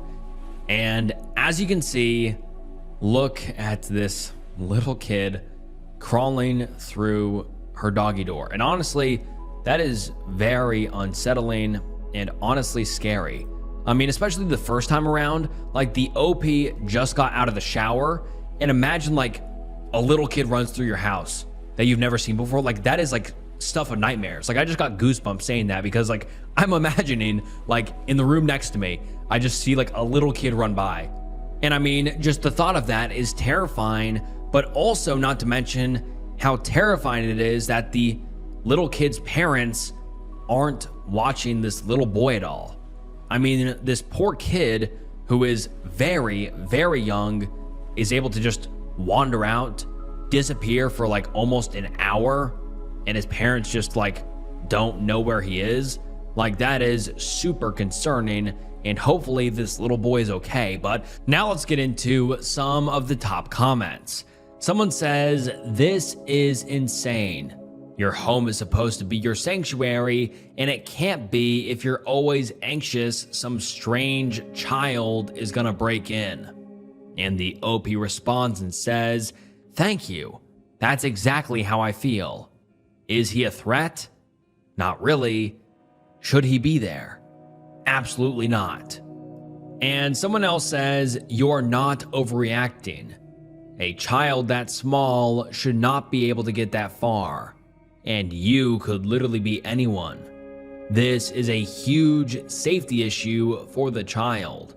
And it is very strange how comfortable the child is with it and really shows an amount of neglectful parenting that is not a recent thing.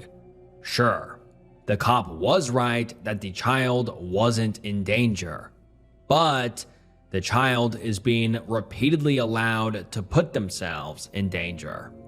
Like someone else said, report to CPS. They don't always do their job well, but if people don't report incidents like these, they don't even have a chance. And then the OP gave us an update 2 days later, and let's get into it. The post reads, I was able to look through a lot of the comments on this post, and I was able to respond to some, but I did want to say a few things. I commented on the original post, but I was not able to edit. Thank you to all that have provided helpful advice and suggestions. To those that think this is funny, I really do wish I could have a sense of humor about it, but I'm unfortunately stuck being frustrated and stressed. And to those who think it is fake, I wish I could make this up. Given this situation has occurred more than once at this point, I do feel like calling the cops was the right call, and we will do it if this happens again or if I see him on the property unsupervised. I do not want this boy to get hurt, go into the property of someone who does not care that it is just a boy, and get hurt, etc. A lot of the comments made sure to let me know of our liability if something were to happen on our property, and I want to make sure there is a record of this. I unfortunately did not call the cops when this happened the first time, since it was such a random incident. A lot of people suggested he could be autistic or neurodivergent. I understand it could seem that way, but I don't think it's correct to just assume or diagnose him based on a post. Regardless, I think for me it goes back to the parenting. If the parents were aware that his running away / hiding / etc. was a problem, I think the most responsible thing to do would have been to let us know and address this, so it did not catch us by surprise. Neurodivergent or not, what he is doing is not okay or safe. We will definitely be putting a lock on our gate, and we'll look into getting our dogs some sort of chip / collar sensor dog door so they can continue to go in and out, but also lock that way in. I really hope the family ups their security in their home as well. While these are the only times we have had a problem with their boy, we have unfortunately also had issues with their animals coming onto the property. Their horses would break free of their enclosure and come onto ours and eat our hay. I get it. They are animals. But from the looks of it, they were very hungry, and this happened more than once. The owners never really took any responsibility for it. Secondly, we had recorded incidents of their big dogs coming onto our property and attacking our farm animals. They would let their dogs loose and they killed a couple of our chickens and some baby sheep as well. We did contact them on several occasions as soon as we saw the dogs on the cameras. And while they eventually did end up keeping them tied up, the dogs kept getting loose. My husband called the cops to ask what he could do to protect from the dogs, and he was told that since they were on his property, he could shoot if he wanted. My husband and I love and care for our animals and wouldn't ever want something like that to happen to them. So obviously, we never did anything to hurt the dogs. It was hard to tell whether they were killing out of hunger because they weren't fed or just out of instinct.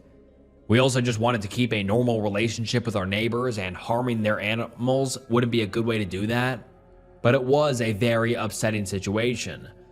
I am unfortunately not sure what happened to the dogs.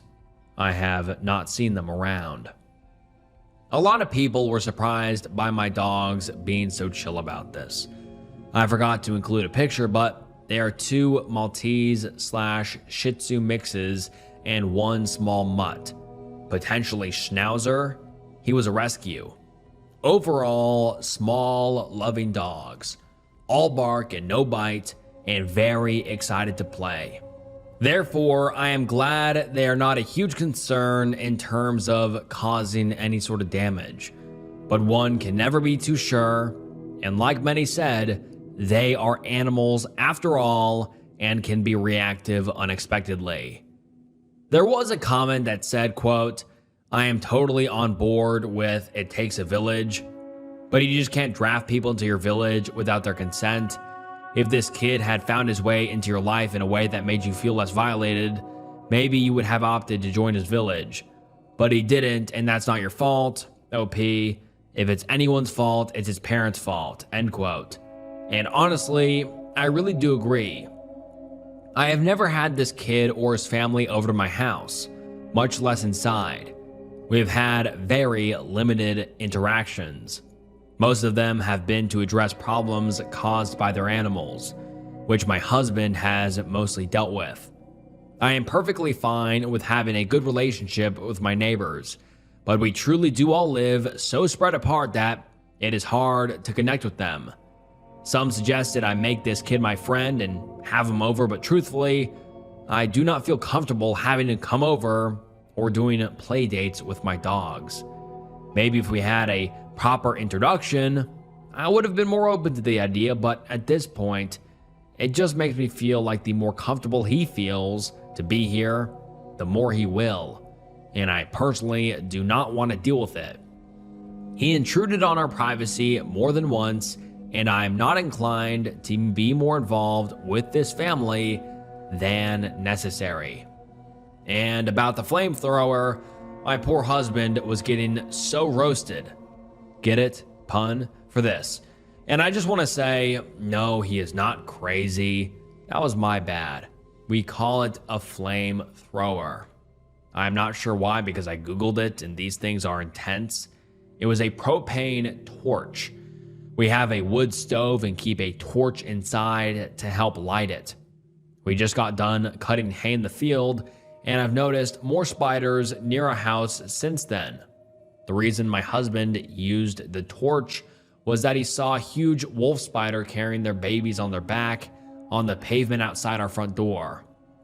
If he would have squished it, they would have all ran off everywhere, and I personally prefer them out of my house. This is not our preferred method of killing spiders, and the torch serves a more normal purpose.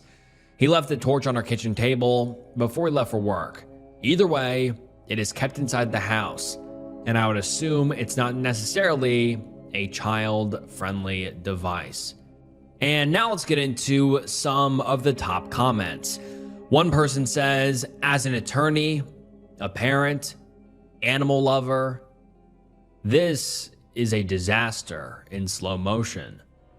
These people are completely irresponsible parents and animal owners. I wish there was some way to hold them accountable, but short of investing significant funds to secure property via tall fences and locking gates, I don't think it'll stop. And someone replies and says, if their animals are visibly malnourished, they could call animal control.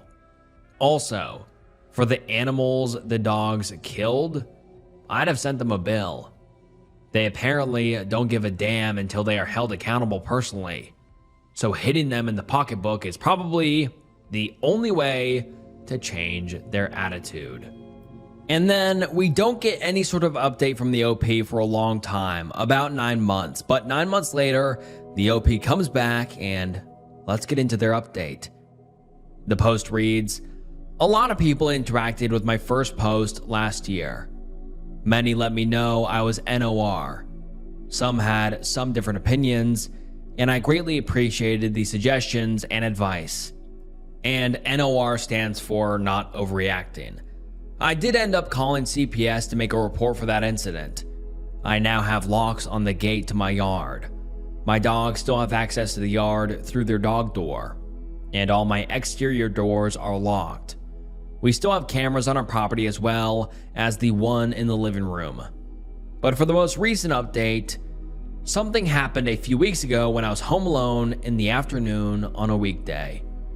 Almost a year had passed since the last time he crawled into my house through the dog door. And the same kid, whose house is a third of a mile away on a country road showed up at my house again. About a year older now.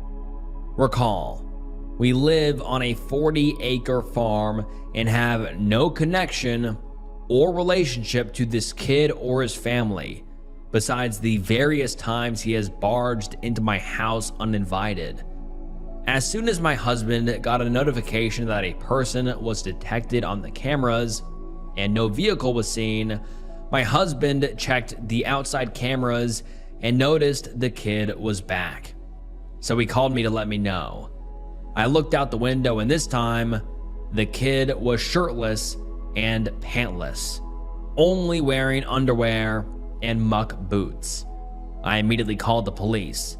They took approximately 35 minutes to get to my house. I live in the country on 40 acres. In the meantime, the kid played with my farm animals outside and ran into the open garages and shops.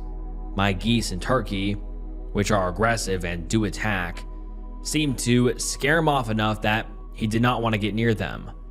I watched him from inside to keep an eye on him and to make sure he did not run off anywhere, especially toward the highway, which my property is next to.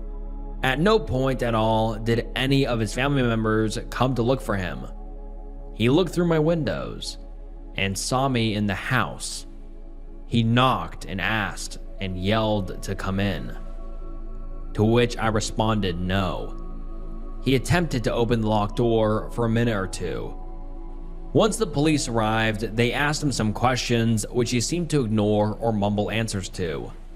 As they placed him in the police vehicle, I noticed he had 2 baseballs that had been taken from one of our shops.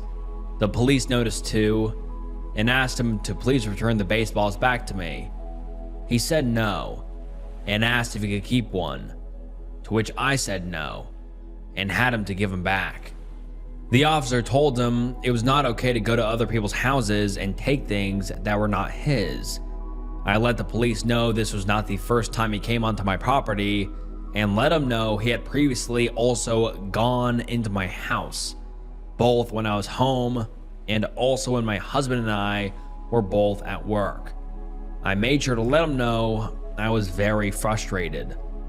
The police took him back home and he was at his house for a while. The officer did come back to let me know it seemed like he was just a kid who did not listen. Apparently, he had asked Grandma to go outside. She had said no, and he had gone outside regardless. Grandma and Mom were both home, and no one noticed he was not around for the 35 minutes plus however long he was outside, not on my property, and or however long it took him to get to my house down the road. The officer stated, "There is not much I can do, but keep calling them if this happens again." I did call CPS again to make a report, and made sure to let them know this was not the first time something like this happened and that I had called last year. I let them know that I continued to be concerned for the child's safety, as well as that of my property and my animals. This kid continues to be unsupervised for prolonged periods of time, and once again, I do not want to be responsible for him and want to ensure there's enough documentation of these incidents. My husband and I are often not home, and we have no kids of our own. They probably see us as bad neighbors, but this kid continues to disrespect our space and privacy. Even the cops said he told Mom and Grandma that this behavior is not okay and can eventually develop into more dangerous or criminal behavior. The parents have never taken any initiative to apologize, communicate, or to provide us with contact information.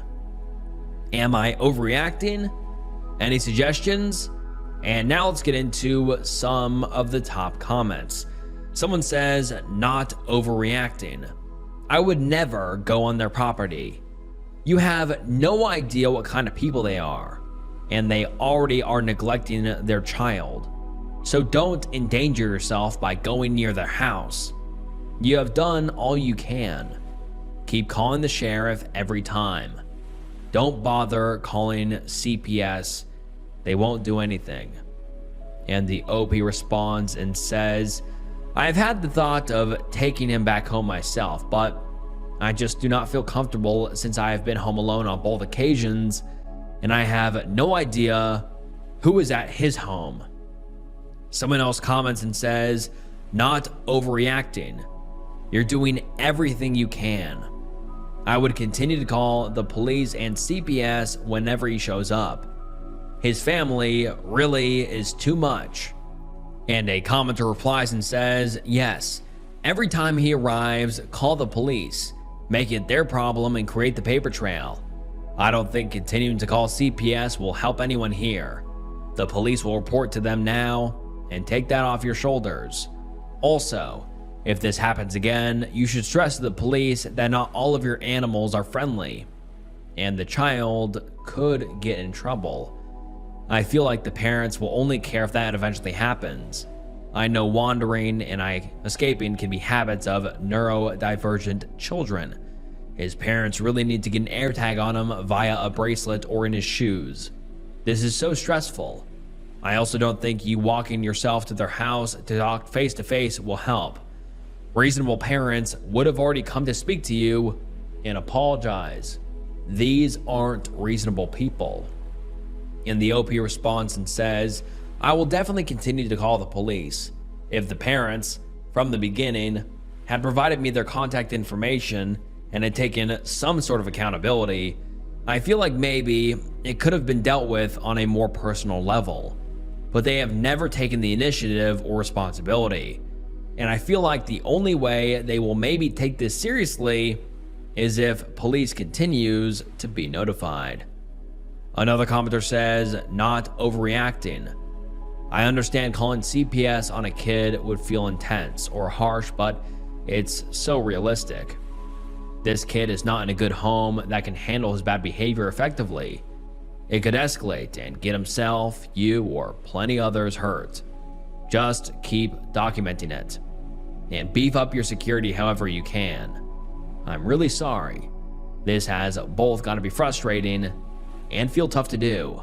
And a commenter replies underneath that and says, yeah, I posted something on another thread. Lots of people act like calling CPS is a punishment for the parents, but their concern is the well-being of the child. Don't hesitate. It's their job to figure out if the child is safe, not yours. And the OP replied and said, that is what the CPS lady I spoke to on the phone told me. I am not trying to hurt this family at all, but CPS needs to be aware of the situation. And another person says, hundreds of people told you to trespass the kid on your last post. Why haven't you done this yet? It's really the only lane you have at the moment. And the OP replies and says, the cops told me that because he is a minor, I am unable to press charges. They refused to press charges against the parents either, and cited the reason for my call as a welfare check.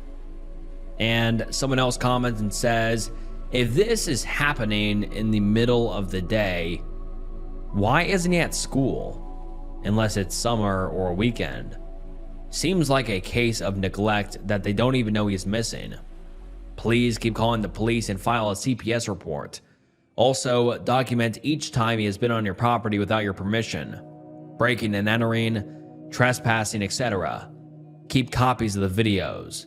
It may be worth it to consult with an attorney to see if they can send a letter confirming the child or any other family members are not permitted on your property, and perhaps anything else we haven't thought of here. It may also be interesting to contact the local school district/school, and if he is trespassing during school hours, let them know this is going on. I wonder if he is being homeschooled or just never enrolled, or whatever the situation is. They may send out a social worker to investigate if they are not familiar with the family. And the OP responds and says, I'm keeping records, videos, and recordings. We may look into getting legal advice if this happens again. Thank you. And that is the last update we have ever received from the OP. And I really wonder what ended up happening. I mean, I really hope that CPS or the police went back to the little kid's house and really, talk to the parents, because this kid, in my opinion, is being obviously neglected. Like, these parents don't care that he's running out pretty often and also going into a random stranger's home. Like, that is beyond concerning. Also, it's just a very scary situation for the OP. The OP is at their house doing whatever, and a little kid crawls through the dog door. I mean, that's scary. Like, I wouldn't know what to do, and the OP didn't know what to do either. And they're going to have to continue to deal with this because the parents are just being neglectful. So I really wonder what happened, and I'd love to hear your guys' thoughts on it. So please comment down below on what you guys think about this. My boyfriend displayed my explicit pictures on a wall of women he and his friends have slept with. I feel like my life has been ruined. This all just happened 1 hour ago, so I'm really shaken. I'm sorry if it's too long. My boyfriend and I have been together for 2 years and 4 months. We met at the college that we go to. My parents live in the same city where our school is, but my boyfriend lives about 6 hours away. When school's in session, we both live on campus. I haven't been able to see him since it closed due to the pandemic, and we had to go home. Some background. My boyfriend has a group of friends in his hometown that I've never really liked. They've been friends since high school, and believe me when I say that they still belong in high school. 2 of them are brothers from a rich family who don't go to work or go to school. They spend their days smoking pot and playing video games. One of the other friends is in the military, and the 2 last friends, and as well as my boyfriend, are in college, but all go to different schools. It's pretty rare that they're all home at the same time, especially with the one being in the military. He's away a lot. My boyfriend is really protective of the time they have together. I've spent a lot of time with these guys because every time I visit my boyfriend's hometown, I see at least the 2 brothers. You may be wondering why I don't like these friends. For one, they don't have any girlfriends.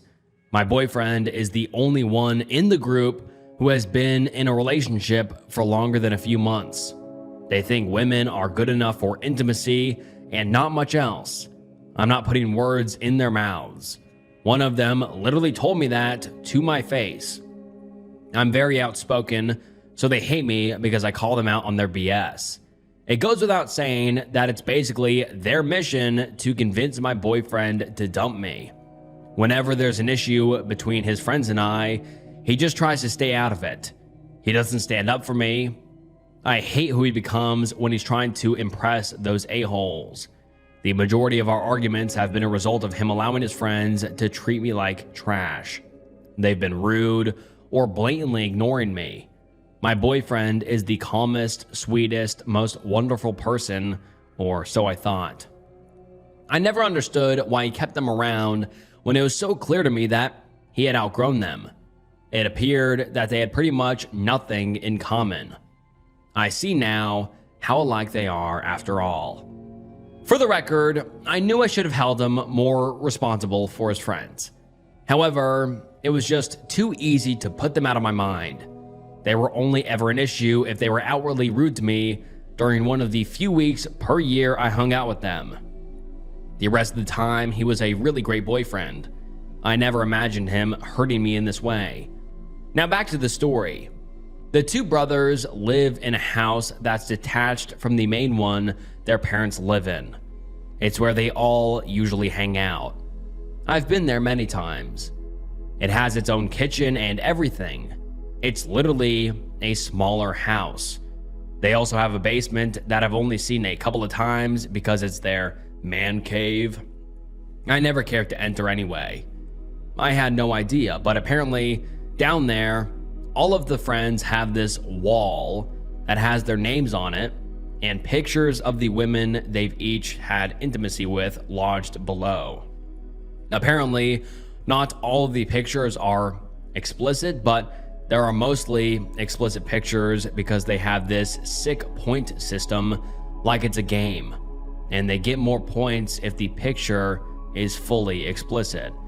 I guess all of the pictures look like they were taken with the knowledge of the women in the photo, but I doubt any of them know it was going to be tacked up on display.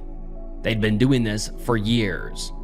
I'm disgusted and horrified and devastated because I had no idea this is the type of man I was with. I found out because I'm friends with the sister of the two brothers, and she saw the wall herself. She reached out to only me because I'm the only one she knows personally. She said that my boyfriend had the least amount of pictures by his name. She showed me the picture of me he had tacked on the wall. It was a full body explicit photo I had sent over a year ago. Thankfully, it does not have my face in it, but I have a tattoo on my thigh that makes it very obvious the woman in the picture is me.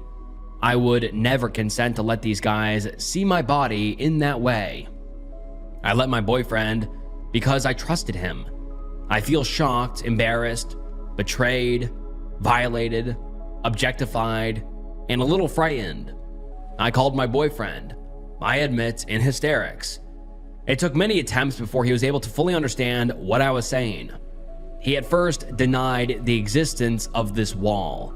Then he admitted it exists, but he didn't use a real picture of me. He used a picture of someone else and pretended it was me. I told him I'd seen the picture and knew damn well it was me. Then he started sobbing hysterically, begging for forgiveness. Then he was annoyed at me for being so upset and asked what's the big deal, since I'm hot anyway. I just hung up because I can't talk to him. I can't look at him. I feel physically nauseous thinking about what he did. How he could not only share my explicit photos with his friends who look down on me, who treat me badly for being a woman. He allowed those men to have access to my body. I have never been so wrong about a person. I could never forgive him. I think I may want to press charges if I can get the sister to send me more pictures of the wall.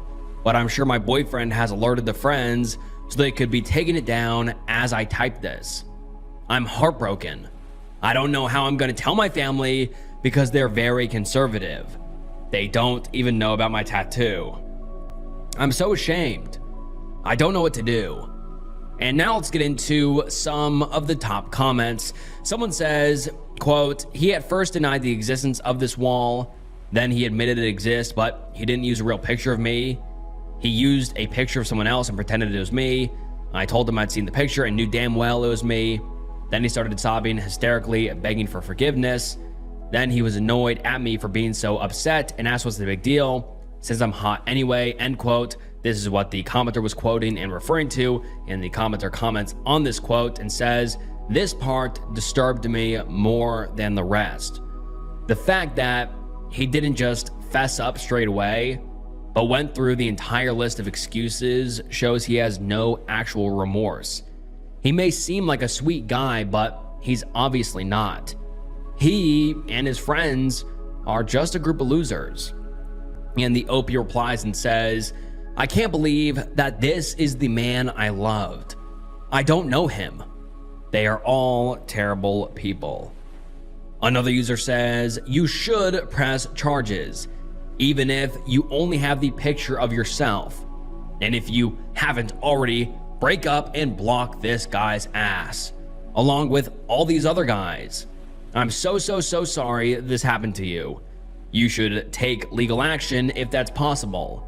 What a horrible thing for these boys to do. Absolutely disgusting. And someone replies to the commenter's comment and says, what the F is this? And they have a sister too? Do they not care about her? Do they think she is only good for intimacy as well? This is messed up on so many levels. I hope these photos were not shared online.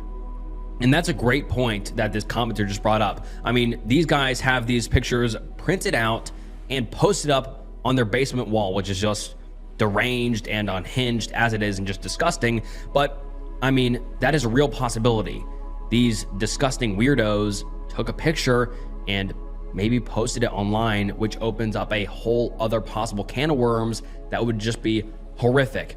And so hopefully this commenter is wrong, and hopefully these disgusting weirdos didn't post this online. But the OP replies to the comment and says, I sent them to my boyfriend over text. It bothers me even more that they went through the effort to print them out. I have no idea if there are any awful things he's done that I haven't found out about. I want to throw up. And OP, when told to tell her parents, the OP says, I don't know how my parents would react. Telling them is what I'm most afraid of. They'll be so upset I even took the picture. And I think my mom will never forgive me. She is very religious. My dad is less strict than her, but he's anti-premarital intimacy. He and I have gotten really close recently, but I think this will ruin that forever. And then we don't get an update for quite a while, about 2 months, but 2 months later, the OP comes back, and let's get into the update. The post reads, I wasn't prepared for the post to blow up as much as it did. Thankfully, aside from a few mean messages or creeps PMing me for explicit pictures, the majority of the messages I received were so wonderfully supportive that it motivated me to make some big decisions I will get to momentarily. I've even became friends with a few Redditors who reached out through my post. I thought I'd give an update on the situation for those who have been asking as my small attempt as a thank you. I'm sorry if it gets removed again. So the first thing I did was tell my family what happened to me. I separately told my mom. She was not angry at me like I had feared. Not even after learning about my tattoo. She hugged me for a long time and we both cried. Then I had to tell everyone else. My dad was upset with my ex. And later he apparently told me that I've broken his heart and I'm disgusting. He doesn't know I know he said that, as my mom swore me to secrecy, but it was soul crushing to hear. My relationship with him is virtually non-existent now. It's like we have a silent agreement to interact as little as possible. The rest of my family has been supportive of me with a few outliers. So I did it. I put on my big girl pants and went to the police. They let me give a tearful interview, and that's about all they've done as of now. I knew the odds of getting charges to stick in a case like this would be difficult, but I thought the police would try. I don't even believe my ex-boyfriend has been contacted. Yes, my ex-boyfriend. I know the way I titled my last post confused some people, but rest assured, he is an ex. I've only spoken to him once since my post. We talked on the phone for hours about everything. I admit it was really emotional because even though he'd betrayed me, I still loved him and it was hard to let go of the good times. His mood changed a lot throughout and it was really jarring. One moment he'd be crying, the next he'd be angry, telling me I was giving up on him. In one particularly nasty moment of his, he confessed to me that my explicit photo had been deducted points amongst him and his friends because of faint stretch marks I have on my chest. Normally, I feel good about my body, but I have to admit that confession was the last blow in this whole effed up situation that took me down. I still toy with the idea of telling his mother everything when I'm feeling especially angry. I have no idea of any of these women in those photos or if they were underage. The only one I know of who was on that wall is myself. The sister who told me everything immediately shut down and refused to help me any further after a while. I don't know if the wall is up anymore. I can't blame her that much, but it did suck because she was really my only chance at getting justice. I don't know how many of my explicit photos those men saw. I don't know if they're online. I reverse image search them constantly out of paranoia. Not everything to come out of this has been bad. Something I hope warms your heart as much as it does mine is something my mom came up with. She claims to like my tattoo so much that she wants one herself. She and I are going to get a matching tattoo together once the world goes back to normal. One she chose herself. And even more importantly, I saw my ex for who he really is, so now I get to move on and potentially find a man/woman with a soul. Thanks again to all of you. Much love. Does a verbally and mentally abusive man really mean it when he admits to his faults and says he wants to change? I've been with my boyfriend almost 3 years. It's been a seriously rocky relationship. He has been verbally abusive towards me, referring to me as stupid, an R word, spastic, B word, ugly, a piece of trash, worthless, and also wished a miscarriage on me and hoped that it hurt when I thought I was pregnant. For the past 10 months, he has also been breaking up with me and getting back together so frequently, it's almost a weekly thing. He's flirted with other girls behind my back and has binged on drink and drugs and left me to deal with him in some out-of-control states. Along with all that, there has been a lot of passion and chemistry between us. I feel a complete connection to him when he's not being abusive. I love the good person in him. I can honestly say I have never felt more comfortable and content when we are together. And when his personality is pleasant, I am in love with him. And I can't stop loving him. I ended things with him on the morning of my birthday after sending me a message saying, "You're a piece of crap. Happy birthday, you effing C-word." I wasn't even upset. I had just reached the point where I could walk away. Since then, he's been apologizing profusely, has admitted that he needs to mature and change his ways, has told me he doesn't want to lose me, and he wants to give me all the love I deserve. He's never talked like this before. I told him to change before, and his response was, "I don't need to change." So I'm questioning now if he really means what he is saying. Everyone I've been getting advice from in my life has been women. I would just like to get a man's perspective. Can men like this really change? Or should I let him go? It would be so much easier if I didn't love him. But I do, and it's so difficult to let go. And the top comment on this post reads, "Nope, that's pretty standard behavior for abusive people. They want you in their control, and they will do anything to get you back in there. You finally managed to get away. Don't mess that up now. It's just nice words, nothing more. Cut contact, block him, maybe sleep at a friend's place for a few nights so he can't come knocking at your door." And then the OP makes an edit to her post and says, "Thanks to everyone who replied. I have read all your messages. I have had a good think and have decided I deserve better and to move on." And unfortunately, the OP did not move on. And 7 months later, the OP comes back with an update titled, "7 months ago, I posted to r/askmen asking for a male's opinion if an abusive man can change. I didn't listen to the advice and paid the consequences. I think others in my position should see this." And the post reads as follows. "Well, I was stupid enough to take him back. To cut a long story short, one of the conditions for me taking him back was that we tried long distance, as I went to study abroad from October to February. I have to say, throughout this time, I did see a slight change in him, and honestly, my insecurities about the past were the main cause of arguments, however.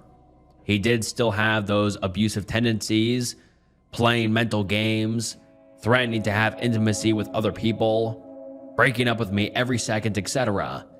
He was so good at what he did though, declaring his undying love and other BS to reel me back in. In January, however, he suggested he moved with me to stay with me for my last month abroad. Silly me agreed. I paid for everything. His flights, rent, food. Was just so happy that we were reunited. Everything seemed to be perfect. But looking back now, the saying, "too good to be true," comes to mind. The day before he moved, he begged me to trust him and reassured me all his future plans included him. The last week together, he told me he couldn't imagine us ending. He couldn't imagine starting all over again with someone else, as we had seen and been through too much together. I was walking on air. Then it happened. After a really fun night out where I introduced him to my friends, everyone's spirits were high except his. He became verbally abusive after we parted ways with my friends, telling me to shut the F up for no reason, with a smirk on his face. Not going into too much detail, as is a long story, but when we got back to our apartment, an argument escalated. Next thing I know, he has me pinned down to the bed, strangling me. I felt his fingers pressing down deeper, so I reached for his face and clawed it. It was only then did he let go. I was bent over on the bed on all fours in hysterics, screaming, crying, choking for breath, and he actually rubbed my back and asked if I was okay. The only words I could get out was, "You strangled me." Within 10 minutes, he had packed his stuff and left, not before telling me I'm pathetic and that nobody would believe me because he has marks on my face and I have none on mine. After he left, I ran for help. Police and paramedics were involved.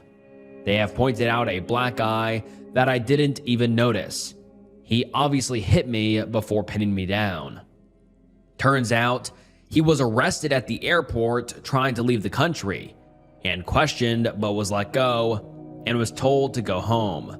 I flew home a couple of days later to be with my family and have since taken out a restraining order against him. I have had no contact now with him since that day, but I do have a court hearing with him this month to see if I should be extended or if he wants to contest it. I feel like I should apologize to the people who offered me advice. I literally did not listen to my family, friends, and strangers on the internet, and it nearly cost me my life. I'm now left to deal with trauma of it. I'm pretty sure he is ruining my reputation behind my back, as friends and people who once interacted with me have stopped. I confided in one of my good friends about what happened, and I discovered she had been in close contact with him, going out with him, etc., and she's claiming she's trying to keep it neutral, so I wouldn't be surprised if he's told people I'm lying. The level of betrayal I feel is heartbreaking. I genuinely loved him and was committed to him. He was always mentally, verbally, and emotionally abusive. The height of the physical abuse was a few pushes and shoves, but this escalated so quickly into attempted murder, and it's scary how quickly someone can snap. I'm now reading old messages between us, and I'm completely disgusted with myself. I stayed with this animal for so long. The way he spoke to me and treated me was horrific. That being said, it is still early days, and I still find myself to love him. God knows why. I need counseling. So hopefully anyone, male or female, who is in the same position as I was, learns from my mistakes. These people certainly do not change. Edit. Seriously overwhelmed by all of the support. Thank you all so much. I really appreciate it. Although you are all strangers, it's nice to know that there are people out there who care. I may not be able to reply to all your comments, but I'm reading every one of them and value the advice given. And this is the last update we have ever received from the OP. My spouse is a pet hoarder. And just a quick warning, this one is horrifying. It's 6 a.m. and the roosters have been crowing nonstop for the last 2 hours in our sunroom adjacent to our bedroom. I'm now sitting in the basement as flies swarm around me, and I've given up swatting them because there's too many to bother. The basement is the area of the house with the least amount of flies. On top of the rooster noise is the cackle of male quail that reside in our living room. They live in the base of 3 cages that are filled with budgies and cockatiel. When I wake up, I remember to put on my slippers and I hope I get to them before stepping in dog urine or fresh dog poop. Our carpet in our master bedroom is saturated in dog urine with many spots that haven't dried out yet. Yesterday, my wife bought our daughter a new tortoise and a frog. The tortoise will be added to the aquarium with our bearded dragon. The bearded dragon, which is often free to roam the house because my wife feels it'll be happier. It is free to poop on our furniture or floor or where it was left out last. As I sit here in my basement, the only place where I do not allow any pets, I'm listening to a rabbit thumping its paws on the floor above me. Or it's the sound of it biting and ripping apart our wall or furniture. I'm not sure which noise it is, but I don't care anymore. We have at least 6 rabbits. Their little claws make a loud scraping and tapping noise as they scurry and hop across our laminate floors. The main level of our home is littered in rabbit droppings. The droppings get pushed to the side as our 4 children and us inadvertently kick them around while walking through the main level of our home. The dogs won't likely get let out this morning to go to the bathroom. The smaller dog doesn't even obey the command to go out anymore. He just stares at you confused by your directive. If he does go outside, he just comes back in to find a place to pee and poop in one of our bedrooms. Our backyard doesn't have much dog poop because it's mostly in our bedrooms. It'll stay there for days on end because there's no expectation that it shouldn't be there. The new smell from the giant rug I bought for the basement has worn off. It smelled like glue and dye, and it drowned out the odors from the dozen chickens that reside in our family and living room. They live in a couple 36-inch fabric pop-up enclosures filled with pine shavings. It is saturated with chicken, poop, and urine, and has soaked into our oak hardwood floors, permanently damaging them. The stench is eye-watering. We have a lot of feathered friends here. In our master bedroom are 3 more cages with a variety of exotic birds that sing loudly all day long and leave a permanent mess of seeds on the floor around the cages. They are free to roam, and so our room has droppings along our bed's headboard, on our pillows, along the sides of the doors where they perch, in our bathroom mirrors, and down our shower curtains. Our sunroom has 30 plus chickens, and about 8 or 10 of them are roosters, and the roosters crow all day. This is where the flies breed. They come in through the 40-year-old siding door that is often left open. This door separates the sunroom from our living area and our kitchen. The flies swarm in, and at any given time, there are dozens of flies in our living space. The heat and humidity bake the sunroom floor, which is covered in chicken poop and urine, and the odor spreads through the house. Our house is in a suburban neighborhood. We do not live on a farm. In addition to these animals, we have 2 pet rats. They are sweet, but as you would expect, their cage is not well maintained and it stinks 90% of the time. Our boys' room has a snake and axolotl aquarium. One of our daughters has an algae-covered fish aquarium that we fill with what water whenever we hear the filter screech because the water evaporated too low. She also has an unkept cage with a hamster that is rarely played with. Right now, I'm listening to the mice eat through the foam board insulation in my basement. I want to get rid of them, but it's challenging with all the access to feed throughout the house. They seem to be breeding and entering through the home at a faster pace than they can be exterminated. I am not a pet person, and this is driving me nuts. My wife is a pet hoarder and has ADHD. Our backyard is a ghost town of quail cages from last year when she was really into quail breeding, and we had over 150 living in our backyard. Now there remains broken and half-built cages and mounds of shavings and wood chips that she intended to use as bedding. Scattered in random places in our backyard are household garbage bags of chicken poop. When you try to lift them, they fall apart because they weigh 30 to 40 pounds and the bags have deteriorated from the sun. When challenged, she seems to delight in the frustration it causes me because she is not happy in our marriage.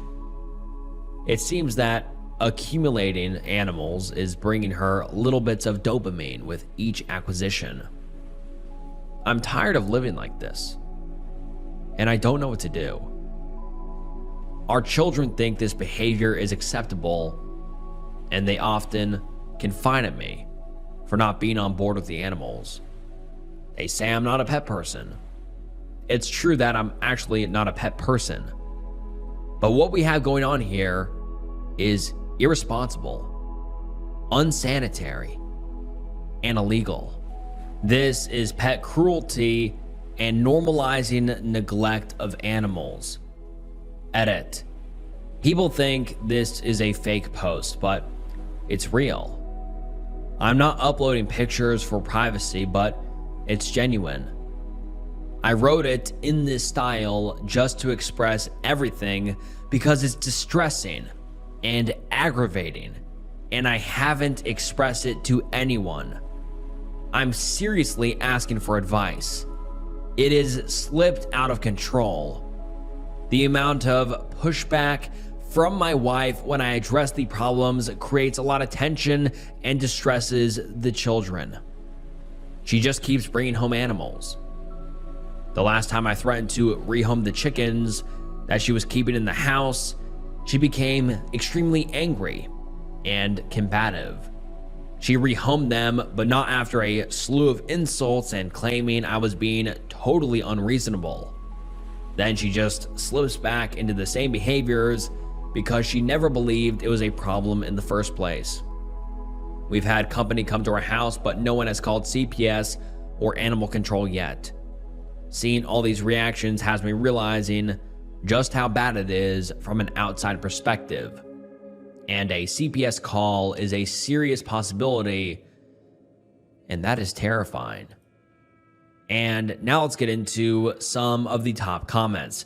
Someone says, for starters, if you know it's illegal and you get busted by cops feeling particularly aggressive, then you'll face just as much legal trouble as your wife.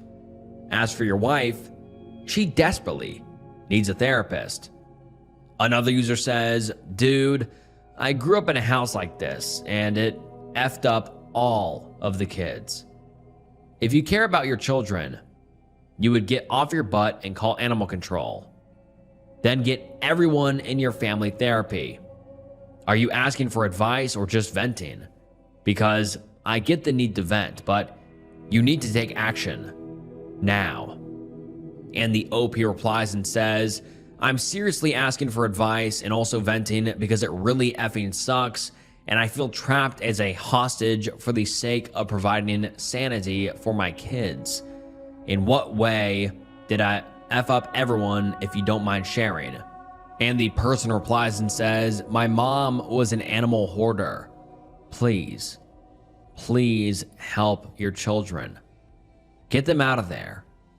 My brother and I are 27 and 28 now. We both have a wide array of health problems and triggers.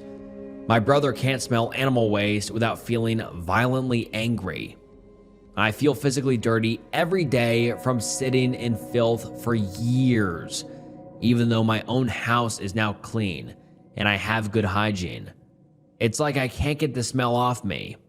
All this time later, days where I have nightmares of being stuck in my mom's hoarder house are even worse. I know you feel stuck. I know it's easy for a stranger to look at it in very black and white and you deal with all the nuances. But please, I need you to know without a doubt, even if your kids seem to enjoy and love all the animals, of course they do, what kid doesn't? Them living in filth is going to eat at them if it hasn't already.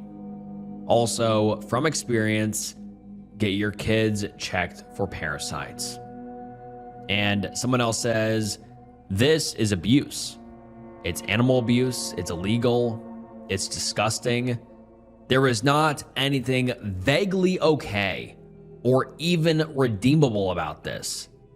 This is effed up. And then we don't get an update for a long time, about a year and a half later. But let's get into the update because the OP did come back a year and a half later, and the update reads as follows. Some of you may remember my post venting and looking for advice on what to do in regards to an extreme animal hoarding situation with my wife. Dozens of chickens residing in the home and a variety of animals roaming outside of cages in the home, feces, and a rampant mice infestation. After posting, I sought therapy and started getting my bearings straightened out. In the midst of setting firm boundaries and beginning the work to clean up literally 2 tons of chicken poop, sand, and pine shavings, and resolving the rodent problem, a call to CPS was made by a third party and an investigation ensued. Believe it or not, by that time, much of the situation was resolved, animals rehomed, home cleaned and sanitized. Nothing came of the CPS investigation, and it was pretty quickly closed out. However, the relationship was essentially permanently damaged as my wife continued to deny the problem was out of hand. Deep resentment developed towards each other. Fast forward nearly 12 months and my wife requested a divorce. We are now separated, awaiting an official legal divorce. I have moved into a very nice home and have the kids 50-50. My physical and mental health has dramatically improved. My kids now have a organized and clean haven. They seem happy. It seems inevitable she may lose custody of the kids at some point altogether. I'm hoping she can keep things in check, but due to the constant denial that there was a problem, it'll most likely repeat. I may have no choice but take steps to ensure the children's safety at some point, further disrupting the children's lives from their otherwise loving mother. Limitations on pet quantities and cleanliness standards are written into the divorce settlement agreement. By the way, wife has been in therapy for a couple of years in the midst of the hoarding. I guess you could say the therapist was either not savvy to the situation or enabling to an irresponsible level. I'm leaning towards the latter. She became more and more emboldened that I was causing her problems as opposed to looking inward. Her therapist seemed to fuel the delusions as far as I could tell. Anyways, thanks for all your advice and getting me to wake up to the madness I contributed to through inaction. And then the OP gives us another update 6 months later titled, I called CPS and am having regrets about it. And this update reads, my soon-to-be ex-wife has a bit of an animal obsession, but otherwise is a loving and attentive mother. We share 50-50 custody of 4 children. When we split up last year, I had worked really hard to get the house cleaned up, helped to rehome dozens of animals and eradicate a mice infestation before moving out. Since then, she has collected dozens of animals again, and the home reeks of animal urine. My oldest child has reported that the mice have returned. There is so much animal feed around the property and inside the home that wild mice have endless food supplies. The dogs are not potty trained, and every caged animal cannot be cleaned regularly enough to keep the odors at bay. When I got the kids for the week, all their belongings, clothing, had the strongest, pungent odor of dirt and urine. My home is clean and smells fresh, and the kids' belongings made my whole house stink. 2 of my kids are wearing the same clothes day and night for multiple days at a time. I called CPS based on my attorney's advice, and I feel awful about it. It feels and looks vindictive, even though that is not my intent. I feel like garbage, and like I'm betraying my kid's mom's trust. I want to co-parent amicably, and I feel like this will take away from that. At the same time, she has a problem that is interfering with raising our children in a safe and sanitary environment. Also, my kids love having all the animals. Granted, they love them, but they don't recognize the amount of time and cost to properly care for them. They just like the excitement of having a bunch of pets and animals. This is going to also strain my relationship with the kids to a degree. They don't realize that number 1, the animals cannot possibly be cared for adequately. Number 2, that they're going to school stinking to high heaven. Number 3, that the home is a health concern for them. And number 4, they see me as the mean dad that wants to take away all their precious animals, which are a part of the family. Part of me is just scared of my soon-to-be ex-wife. Like actually afraid of my safety, lol. I don't know if she knows yet, and part of me wants to go over to her house and help her again clean up and tell her again to rehome the animals. I know this is not realistic, as it was the primary source of our arguing in our home when we were together. I told her before moving out that I would always expect that our home be sanitary and not overrun by pets again, but that I would be amicable and fair in our divorce process. Now it just feels like I'm being petty in the process of a difficult divorce, even though logically it's not true, but I can't help but shake a yucky feeling about calling CPS. And the top comment says, "You prioritized your kids' well-being over doing the easy and comfortable thing. I can assure you that your kids will be thankful that you took steps to intervene when they are older. If you allowed them to continue to live like that, you'd be complicit in neglect and betraying your own children. It's not fair to them that they're living like that or going to school smelling bad. The only way your ex will change is if there are consequences for her actions.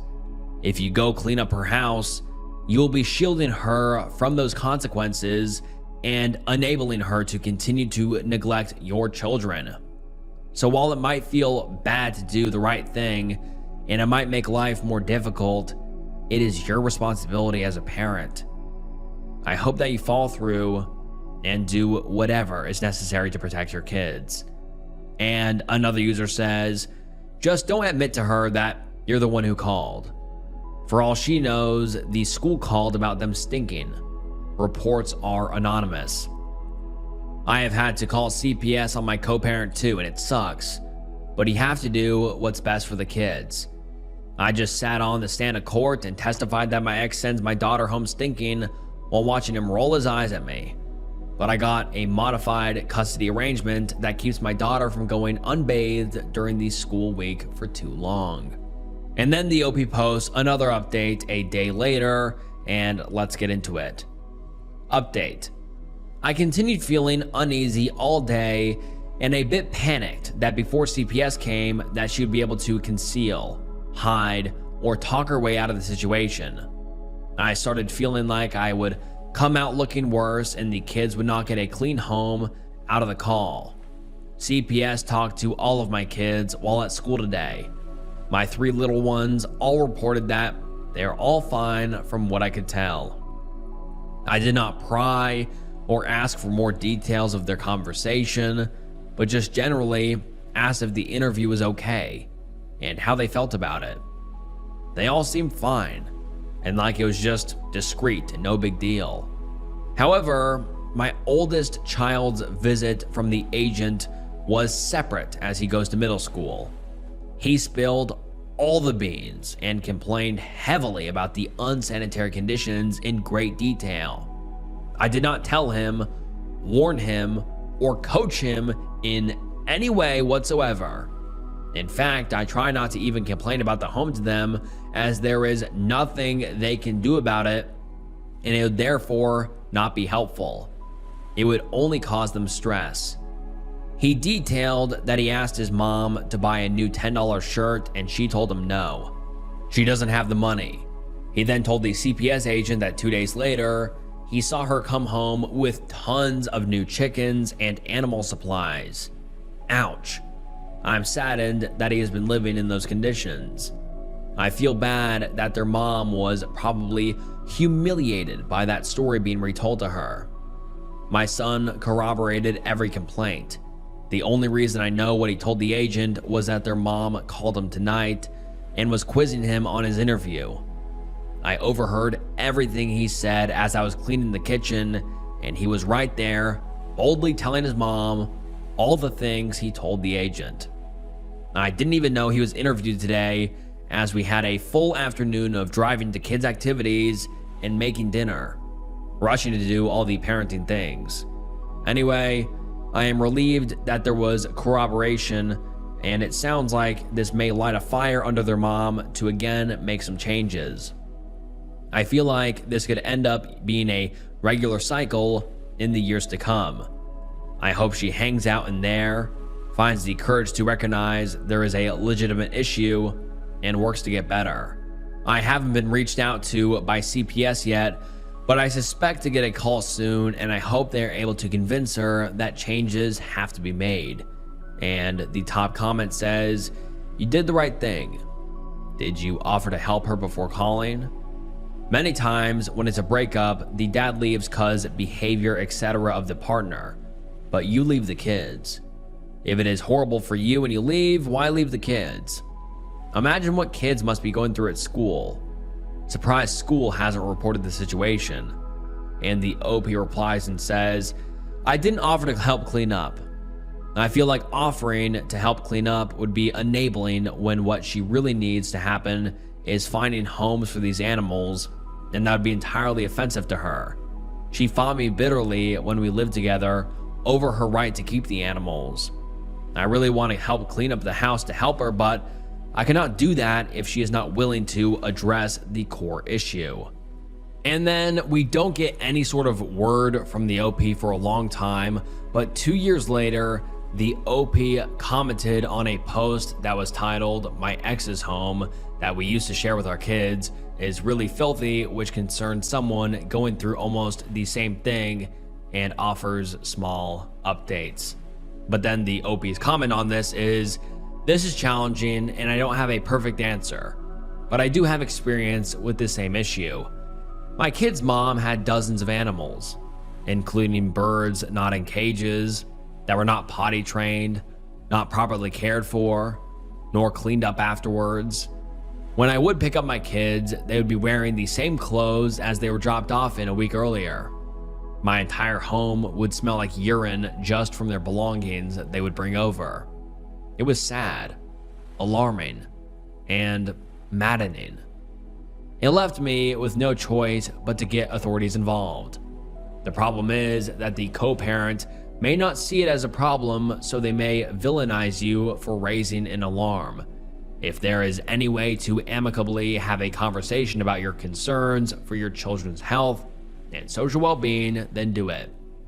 I would exhaust myself trying to first have conversations that express concern. If changes are not made, I would escalate it to let them know that the kid's health is a concern and you may make a call to authorities if needed. Just bear in mind this escalation that will result in permanently affecting your co-parenting relationship. They will likely retaliate, become more difficult in every way possible. It's easier for people to react in this way than to get proper mental health and take accountability. I'm about 3 years from when the situation was at its worst, and I don't regret calling authorities. If anything, I'm still frustrated that she put me and the kids in a situation where that was our only option to enact a change. My comment is to provide you with validation and reassurance that you can get through it. Try to keep the relationship amicable. Document the concerns and take pictures if needed, because your co-parent is likely to deny and downplay the legitimacy of your concerns.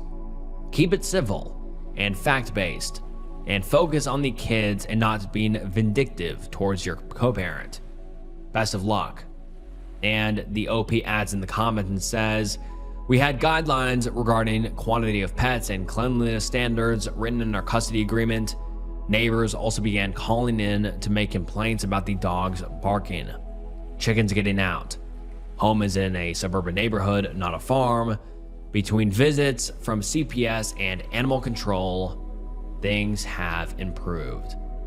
And so from that last final comment that was, 2 years from the original thread, it seems like the OP said things have improved, which is a great sign. But let's get into some of the top comments on what people's thoughts are on this thread.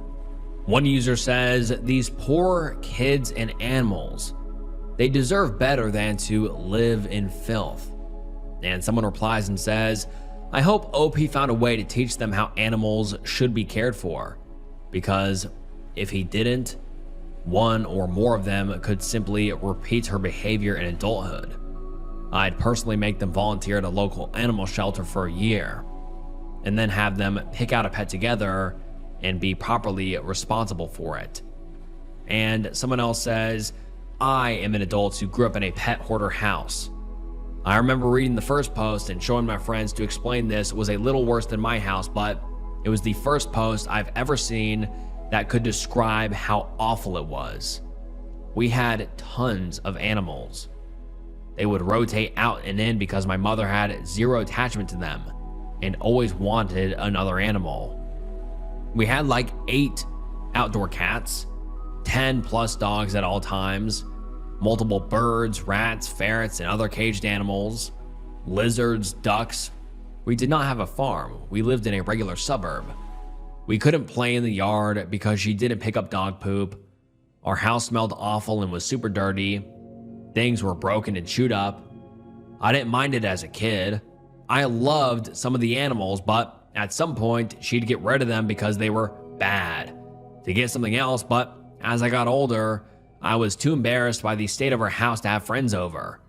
The animals running wild stressed me out, so I hid in my room with whatever dog I was currently attached to. I can tell you sad stories that make me upset even now, how some of the animals were neglected. I'm 35 now, and I haven't talked to my mother in 6 years. We had a falling out over her having 15 plus dogs that she wasn't taking care of. I couldn't handle it anymore. She is a part of rescues that encourage it, which is insane to me. I live in a really tidy house and have one single spoiled cat. This was a long-winded comment, but I'm glad OP got the F out and is doing his best for those kids. And like I said, this is the last update we have ever received from the OP, but I'm just kind of blown away by this entire thread and also the commenters on this thread, because I have personally never heard of pet hoarding.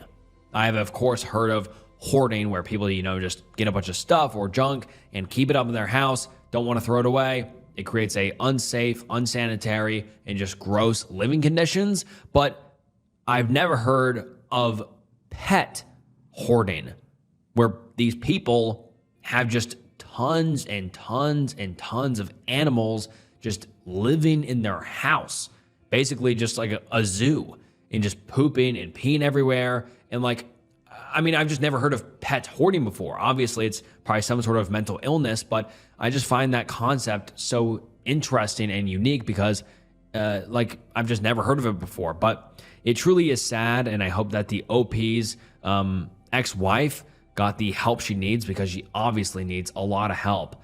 And I hope that the OP and his kids were able to move on and, you know, hopefully reconstruct their family. But this is just a wild and honestly horrifying and gross thread. But I'd love to hear your guys' thoughts on this. 26 female, caught my 34 male husband texting a minor. I am on a 8-hour road trip with him and don't know what to do. I am absolutely shaking right now. My husband and I have known each other for 3 years and have gotten married 6 months ago. He is perfect and everything I could have asked for. These past years, I thought I had been living the dream, but now everything has fallen apart. 2 hours into our road trip, my husband decided to take a stop at a gas station and get us some snacks. I stayed inside the car and was waiting for him until I noticed he got a notification from Instagram. This surprised me because he was always adamant on never wanting to get Instagram. I opened up his phone and decided to check who it was. Upon opening, I found messages with a teenage girl. I only saw a couple of them, but they consisted of "I love you," "I can't wait to see you again," and him sliding on her stories saying she looks beautiful.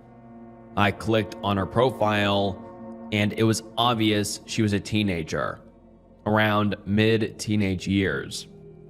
The fact he was cheating on me didn't even register in my brain, and it was more so the fact that he was texting these things to someone underage.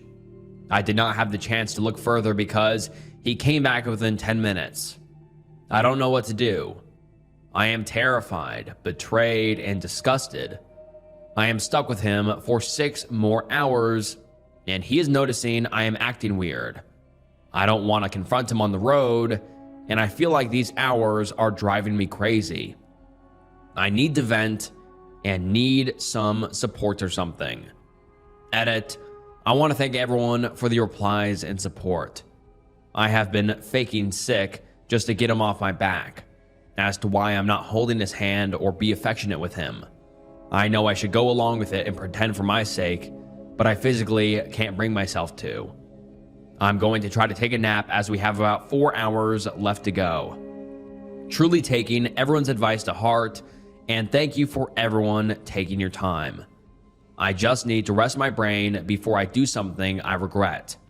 Thankfully, we are on a trip to see my parents, so after these hours, I will truly feel safe.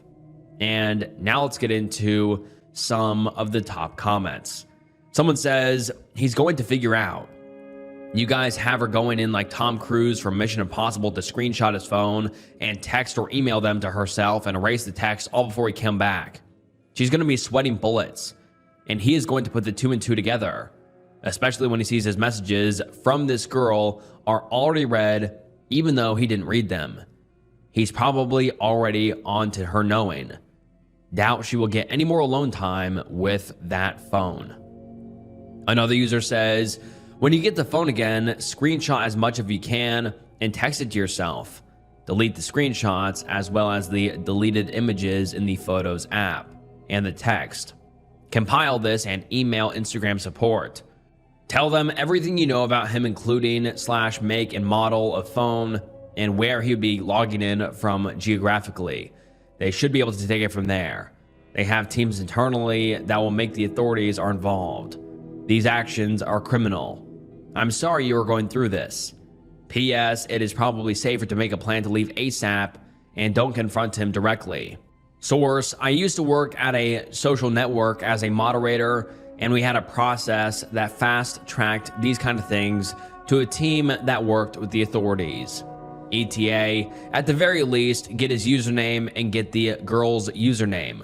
Instagram employees will have access to the rest. Edit 2, My suggestion to send from his phone was to explicitly create digital breadcrumbs. The image would be created on his device and sent via his accounts, so that it would be inextricably linked to his phone. Thanks. And then the OP replies and says, "Hello. Thank you so much for this reply. The next time we make a stop, I will make sure to do this. I'm terrified it'll turn into a whole she said, he said story, and I want the facts straight. I also want to make sure I know this girl's information to help her so she doesn't get away from it." And then we get an update a few hours later, and let's get into it. The post reads, "First, I want to thank everyone for the support and advice they gave me. Like I said in my previous post, I just fell asleep during the car ride and told them I felt sick. We were heading to my parents' house, and I really wanted to be by them. However, within 45 minutes, my husband woke me up and told me he found a nearby hotel for us to stay in. He said he was worried about me and wanted me to rest in a real bed. He also bought medicine for me. At this point, I was freaking out because now I was in an unfamiliar area and he was being extra clingy. Once we got in the room and we laid down, he kept cuddling me and giving me kisses. It made me feel sick, and so I left to go to the bathroom. I stayed in the bathroom for about an hour. I scrolled through everyone's comments and kept pacing myself about what to do. I knew my husband was growing concerned because he kept checking on me. And after I left the bathroom, he looked so worried, and I just needed to let everything out. I know the number one advice given was not to confront him, and I know it probably was a horrible move, but I couldn't take it. I told him I found his messages on Instagram. He immediately started apologizing and saying he wanted to tell me sooner but couldn't find the time. He was apologizing, but not as intensely as what he could have done. So I confronted him about that, and he said, "What a lousy apology coming from a predator." He immediately went silent. He was probably silent for about 6 minutes when he broke it and asked what I was referring to. I told him, and he looked so hurt. He took a deep breath and explained everything. He told the person I looked through his messages with was his 15-year-old daughter, Sarah. He explained that she reached out to him a year ago on Facebook, and ever since, he was trying to connect with her. He said within 6 months, he was confirmed he was the father, met up with her a bunch of times, and truly formed a strong connection with her. However, 6 months ago, we got married, and he didn't want to stress me out with that news, as well as his daughter not being ready to face the others. He also explained that when he was 18, he had an on and off relationship with Sarah's mom, when one day she just up and ghosted him forever. According to Sarah, her mom is also strict, which is why the messages on Instagram to avoid her mom finding out right now. My mind is spiraling, and I knew he knew that. He then placed his phone into my hand and let me scroll further. Upon scrolling, I found her referring to him as dad, and she sent him a happy Father's Day a while back as well. He even said he would do another DNA test to prove it to me. I immediately felt guilty. I feel guilty that my immediate mind took innocent texts and turned them inappropriate. And I felt guilty that I saw my husband in that way. I kept apologizing to him about the accusation. However, my husband just apologized and said he understood my point of view and told me it was not my fault. I kept trying to tell him that I was sorry, and he kept saying it was okay. I can see the look in his eyes though, and I can see how hurt he really is. He said we should both just get some sleep and talk more later. To be honest, I can't fall asleep as I feel just disgusted with myself. About his whole secret daughter, it doesn't bother me so much. maybe because it's miles better than the alternative. But I understand the situation and I'm happy for my husband because he wants kids desperately, but we have decided to wait 2 years to grow our marriage. I feel as if right now I flushed everything down the drain and have no clue how to make things better. Edit. To answer some common questions or concerns, to the people who think my husband sucks for not telling me earlier, he acknowledged that it was wrong, and though his apology, I understand why he did it. I am slightly hurt. However, if I put myself in his shoes, revealing a secret daughter would be hard and difficult. I don't take it as he doesn't trust me, more of it's a delicate situation to bring up. To the people who think I suck for invading my husband's privacy and making rash assumptions, yes, that is horrible of me and I take full accountability. My husband understands my point of view and doesn't blame me for rushing to conclusions. Although he is hurt, I can imagine him as that sort of person. Long story short, we both empathize with each other's actions.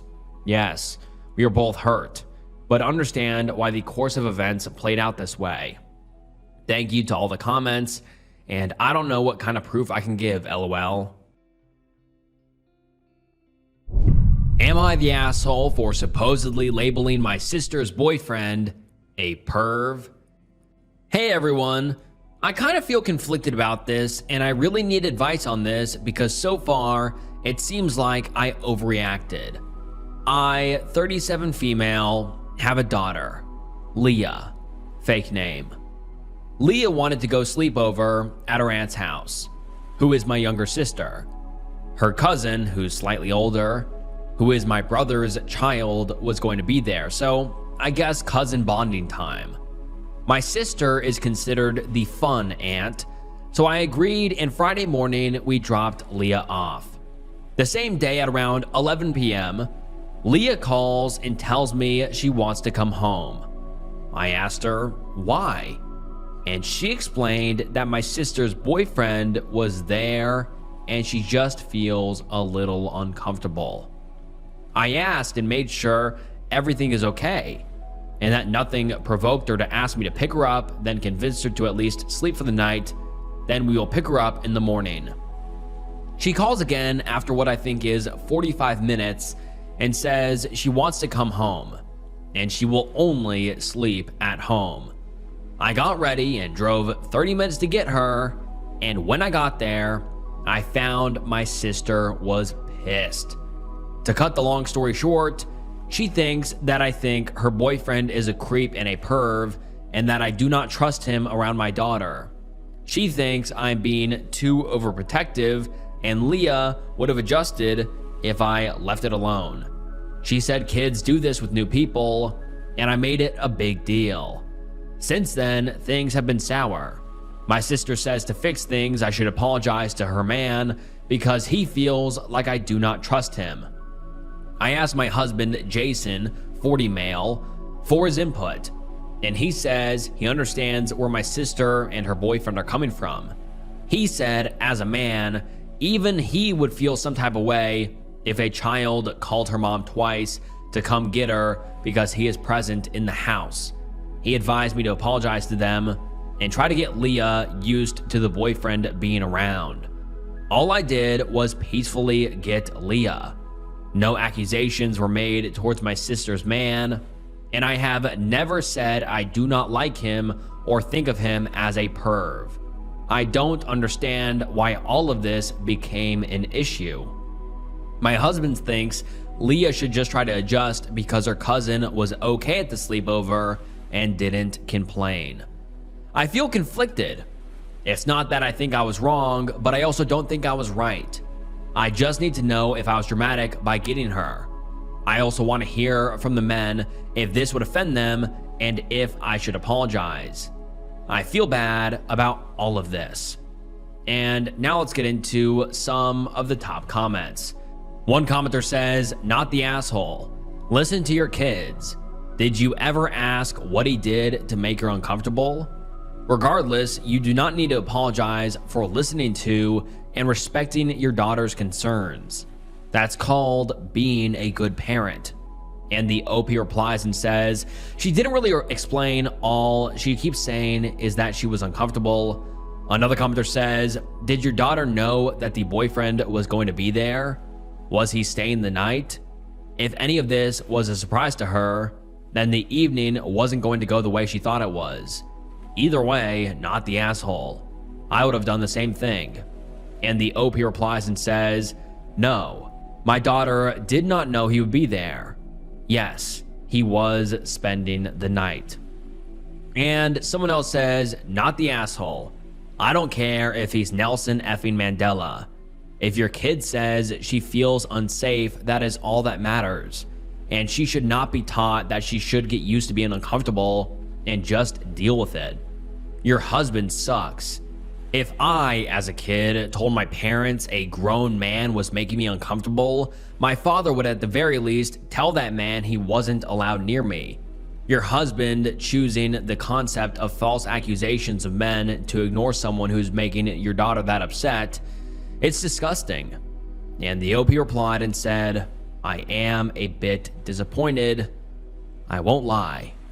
And then we get an update the next day, and this update reads as follows. Hello everyone. I want to thank you for the post I made last night and all the responses I got. I also do understand why some were angry I didn't pick Leah up the first time, and also about leaving the other kid there. With that being said, I have an update. For the sake of privacy, I will name my sister Jane and the boyfriend Mike. So here's how this went.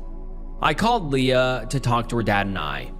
She refused to talk at all and said that she just uncomfortable and missed us, and my husband asked her if she would be looking to apologize to Auntie Jane, and she refused. I wanted to be sure she is 100% okay, so I asked my husband to excuse this. I told her I will not shame or be angry at her for whatever she tells me, and asked specifically for what made her uncomfortable. She said Mike played a tickle game with Amanda, and she kept saying no. And she also told me that he talked about how they were developing well.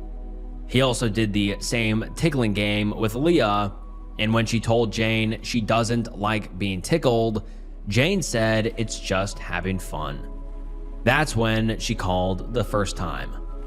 The reason for what made her call the second time, she said Mike insisted on the girls showering before bedtime and gave Leah a lingering bedtime hug. She told me all about when they were eating, that he would call her his favorite smart little girl, or he was sitting too close. She didn't want to sleep there, even with the door being locked. To say I feel guilty for not picking her up the first time is an understatement. After this talk, I called my brother and we talked. Amanda says she slept okay, but she could hear feet moving at night. Other than those uncomfortable instances, nothing else happened afterwards. My husband knows now about all of this, and he doesn't understand why Leah would wait this long to tell us if something was really wrong, considering how close we are. The sleepover was last week, Friday, so a week. He thinks she feels pressured into giving a reason for her discomfort. I don't care what he has to say, to be honest. I believe my baby. I did apologize to Amanda for not taking her with, and she has no hard feelings. She knew her dad wouldn't have come. Leah feels like her feelings are dramatic, and I'm trying to make her understand that she is valid. My brother, surprisingly, just seems unbothered about all of this.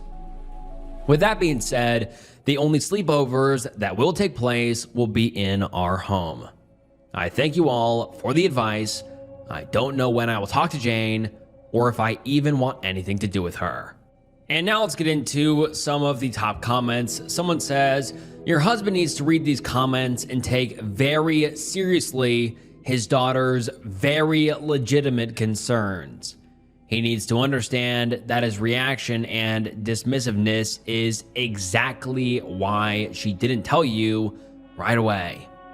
His defensiveness about this.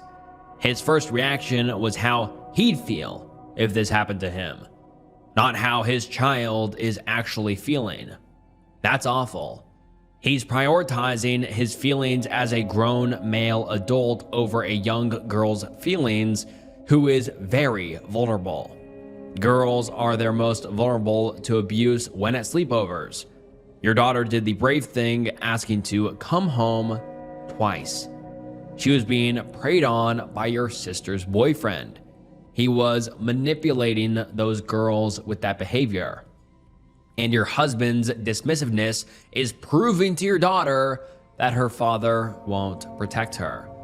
You need to hammer that point home to him and explain to him what girls and women go through all the time. It's disgusting how he's behaving, and I feel so bad for your daughter. And the OP replies and says, "You're right. I will try to make him understand." Another commenter says, "Not the asshole. And your husband and the other girl's father should both be ashamed of themselves for minimizing their daughter's discomfort. They're leaving them wide open for predators. I'd give serious consideration to taking my kids and leaving this situation immediately. And there would be no unsupervised visitations if I can't trust you to protect my kid. Not with dad, aunt, or uncle. Protect your baby, OP." And the OP replies and says, "I will protect her with all I have. If my dad was alive, he would have talked to my husband since my late mom was abused." Another commenter says, "Your husband and brother are dismissive because they don't believe Leah." Your husband saying, "Well, we're close. Why didn't you say something before? This means you're lying." Is only him trying to teach your daughter that she shouldn't have bodily autonomy. If she doesn't want to be tickled or hugged or touched, she is right to say so, and all others need to respect that. Your husband is trying to teach his own daughter to be sweet, and it's infuriating. And the OP responds and says, he sees her behavior as a child being a child. It is infuriating and quite frankly disappointing. I don't want Leah to feel like her dad doesn't care about her because it'll affect her. I'm looking into therapy for her. And another commenter says, "Where is Amanda's mother in this? I think it'd be wise to tell Amanda that if she is ever sent there again and she doesn't want to be there, she can call you and you will come and get her. Also, having the chat with your brother and telling him that if you ever find that Amanda has been subjected to the guy again, then you won't hesitate to contact the police. On the note of the police, it might be worth looking into this guy to see if he has anything in the system against him. Tell your sister that your daughter will no longer be attending her place due to the obvious safety concerns. When she tells you that your daughter and Amanda are wrong, advise her that she should be thankful you have not contacted the police yet." And the OP replies and says, "Amanda's mom left after my brother cheated when Amanda was younger, but they have made progress in healthy co-parenting. I do not know if my brother told Amanda's mom. I would tell her if I could find a way to contact her. My sister blocked me." And then we get an update the next day, and let's get into it. Hi everyone. Thank you for all the support on the previous 2 posts. This is just a short and quick final update. First things first, I take full accountability and admit that I was wrong to tell my daughter we will pick her up in the morning. I agree that she should not have had to call twice for me to come get her. I have apologized and spoken to her about it. I also do accept that I was wrong to leave Amanda there. Even though she told me she was okay, I should have pressed on and told her to come with me. I will always look out for her as I will Leah. Currently, my sister and I are not on speaking terms. I am blocked. I drove to her house, but she wasn't there, so I left after about an hour. The trash took itself out, I guess.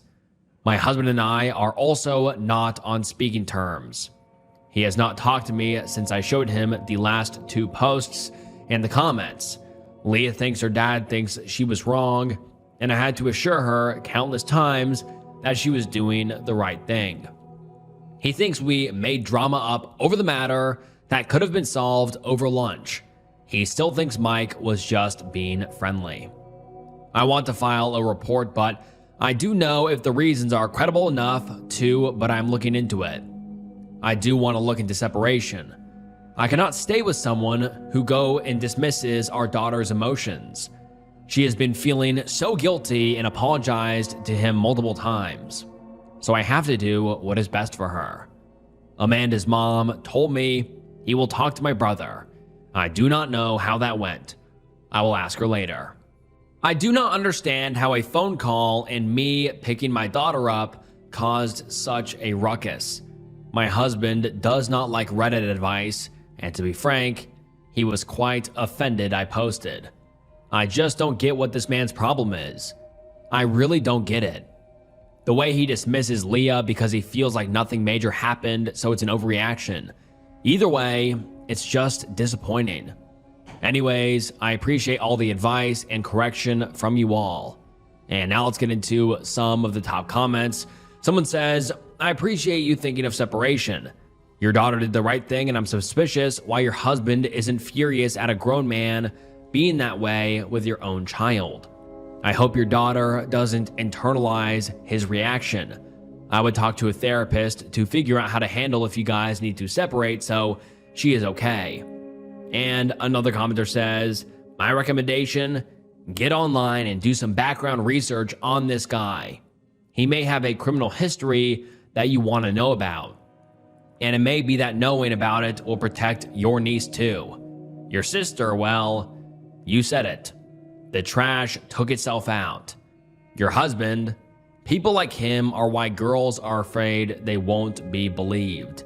And finally, another person says, I'm glad your daughter has you in her corner. You wouldn't believe how often stuff like this just gets swept under the rug. It's crazy how little children are believed. As someone who works with kids, I know firsthand that while children will not always tell the truth, it's a hell of a lot easier to believe them first and foremost than to brush them off. They will always remember how you reacted to the situation and who is a safe and trusted adult.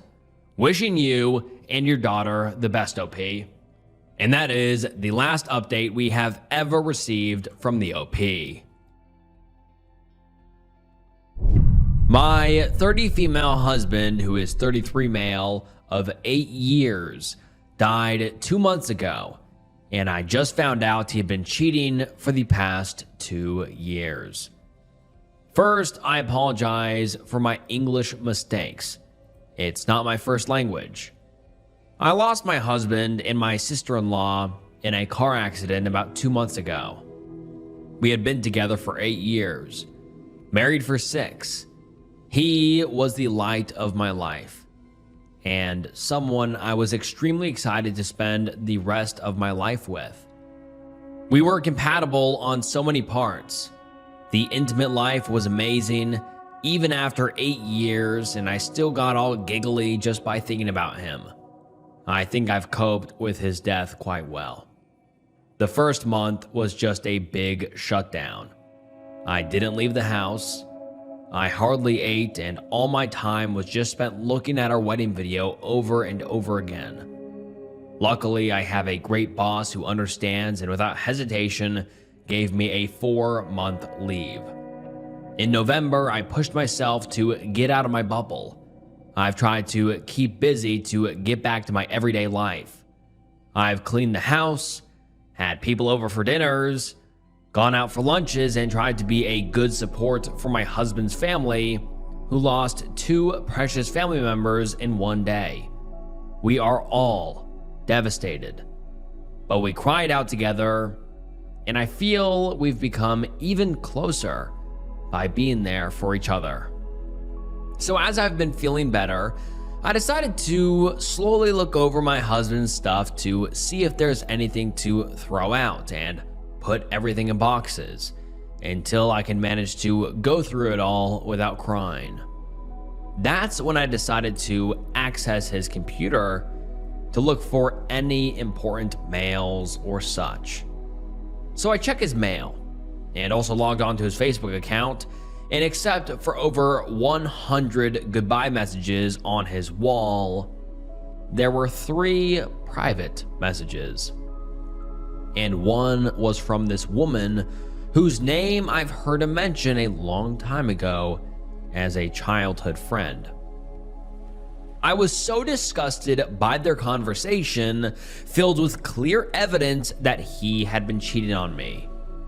It had places they agreed to meet, trips they've made when I thought he was on a business trip or trip with his friends, intimate flirting, hugs and kisses, and even declarations of love.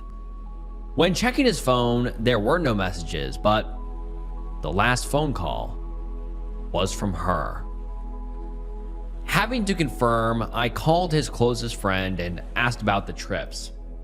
He just paused and then apologized before telling me everything.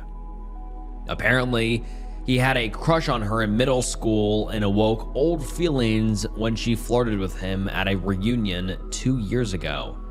It seems a lot of our friends, even his secretary, knew about it and tried to convince him to stop. I don't even know how to function anymore. One part of me wants to mourn for my husband. I miss him so much. I want him next to me when I go to bed. I want back our fun drives to work in the morning, and I miss his warm smile. But the other part of me feels so deceived, and I want nothing else but to go kick and spit on his grave until I am satisfied. A few days have passed. I haven't been able to answer any phone calls or messages from his family. I know they probably don't know and they are sincerely worrying for me, but I just can't face them with the hate I have in me right now. I'm so frustrated and confused. I want him here to explain everything to me. So I created a Reddit account just to get this out of my system. I have no idea who to talk to about this, since most of our friends knew about it for some time but never told me anything. I've never felt this alone and betrayed. Please give me some wise words to handle this. I feel strange and confused for mourning and missing him when I, at the same time, hate his guts.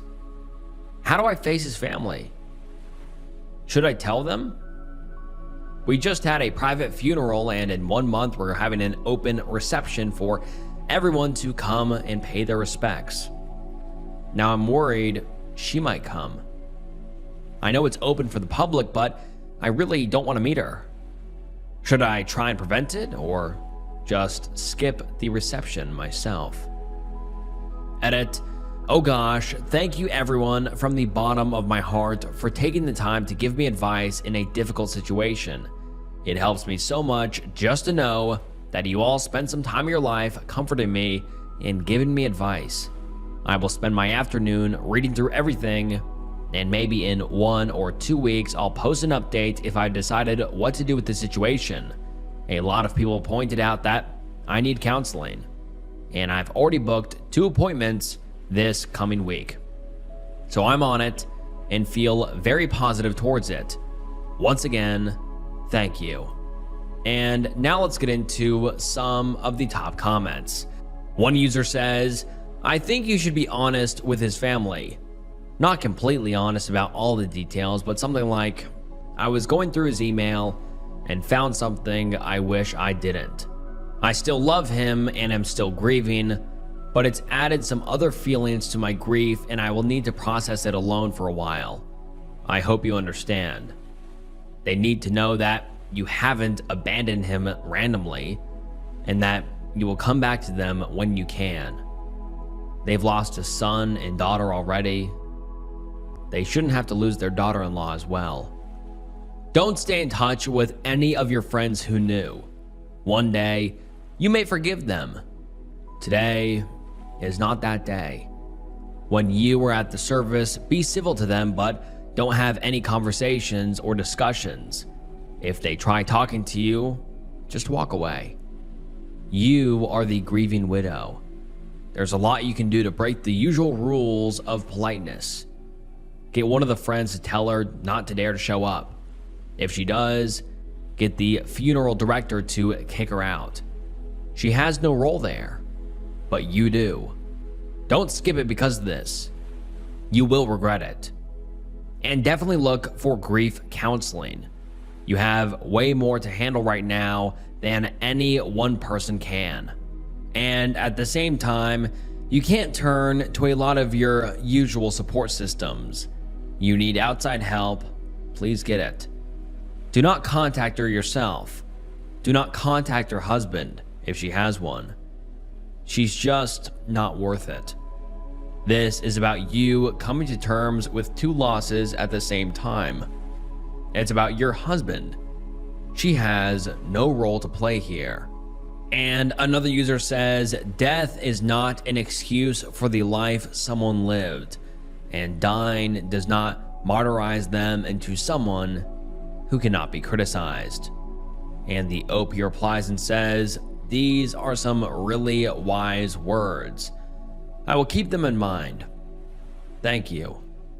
And someone else says, honestly, if I found out my husband was having an ongoing affair, even after he passed away, I would be lividly pissed. Just because he has passed away doesn't excuse or make it all right that he cheated on you. I wouldn't tell his family.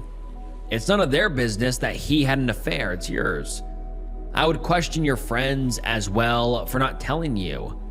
I would cut anyone out of my life that knew, but chose not to tell me that my husband cheated on me. They took away the opportunity from you to decide whether you wanted to forgive him or not for cheating. And then we get an update a while later, and let's get into it. I still have very confused feelings regarding my husband, and right now, I feel like there is no way to forgive him. I try to think of the great times we had together, but I always find myself caught in the he knew what he was doing, yet he smiled at me like that thinking. I'm working on it though. I've already been to 3 counseling sessions and I go along great with my counselor. She's helped me a lot already, and I'm so glad I took your advice to get professional help. After speaking with my counselor, we both agreed that to ease the burden I had about not being able to face his family, I should get away from them for a few days. I sent my in-laws a mail apologizing for not answering them in the past days, and that everything has been too much for me, so I need to just get away. So using that as an excuse, I went on a spontaneous trip to Madeira, a destination I've dreamt about for a long time. It was amazing, as I'd imagined, and after coming home, I realized it was something I needed very much. I was ready to face my problems at once. After a lot of consideration, I decided to tell my brother-in-law and his wife just so someone in his family knows of my situation. Something I did not mention in the original post is that my husband's family is very important to me.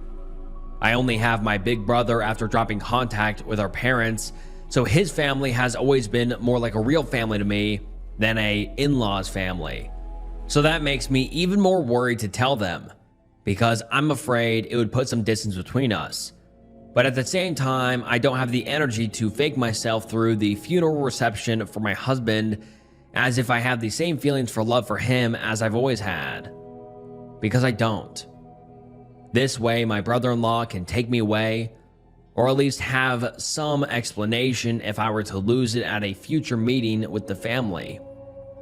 They both took it quite well and were immediately on my side without me having to ask for it. I apologize to them both for having revealed this about such a close family member, and it was not my intention to badmouth him, but just the fact that I needed the support I could get. He said there's nothing to apologize for. The blame is on his brother, and it's nothing I should apologize for.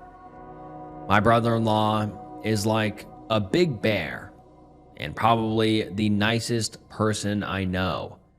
but I was still nervous telling him, so I'm glad he reacted the way he did. We both agreed on waiting to tell his parents and little sister until the time was right. I go along really well with his wife. The couple lived abroad until 6 months ago, so I never had a good chance to meet and talk to her, but I really enjoyed her company.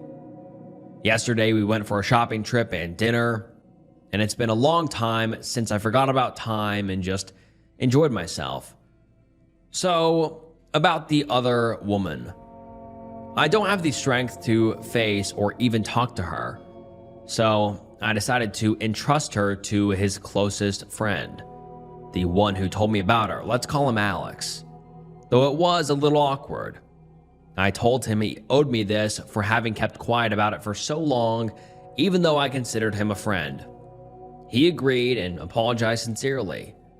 I know he's always been a good guy, and he told me he made a big mistake, but he didn't tell because he was always held on to the trust that my husband would end it with her, as he said he would when Alex asked him to stop it.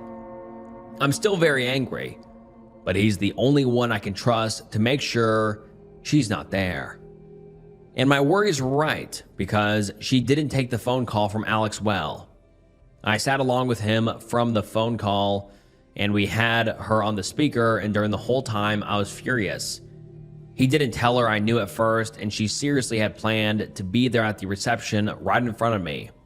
When she wouldn't budge, even though he asked nicely that she can go to his grave, but she won't be welcomed at the reception, he told her that I knew everything. She went quiet. Alex told her that she's hurt me and that she should understand it's not acceptable for her to be in my presence during the reception. What she said next was a mix of sorry, that she loved him. The rest was just incoherent. And then she hung up. Alex has been trying to reach her 2 times since, but no answer. I think she got it that she's not welcome, but I have already arranged for Alex and 2 other friends to be at the entrance to welcome people and stop her if she were to come. And apparently, she has a boyfriend since about 9 months back. I'm not sure what to do about that yet. I'll deal with my own problems first. So, that was my update. I have dinner with my in-laws tonight, which I'm looking forward to. Overall, I'm okay. As mentioned above, I'm still confused about my husband, but I guess time will show how I deal with the situation. It feels good that some people around me know about my situation, so they can be there to support me and understand if I behave strangely. Thank you to everyone who posted on my original post. I think I maybe read through all of your advice over 4 times. It was a great help in making my decision and helping me through my sadness. As many of you have seen, I have used your advices. So thank you once again. And one of the top comments says, I am so sorry this happened. It sounds like you're coping admirably well. I'm so glad your in-laws are being supportive. I think the security at the reception sounds like a great idea, though I hope it turns out not to be necessary. And another user says, whoa, I am so sorry you're going through all this, and I'm glad you have a strong support system. Remember, you don't have to feel anything specific right now. You are entitled to grieve for the husband you had or thought you did until 2 weeks ago.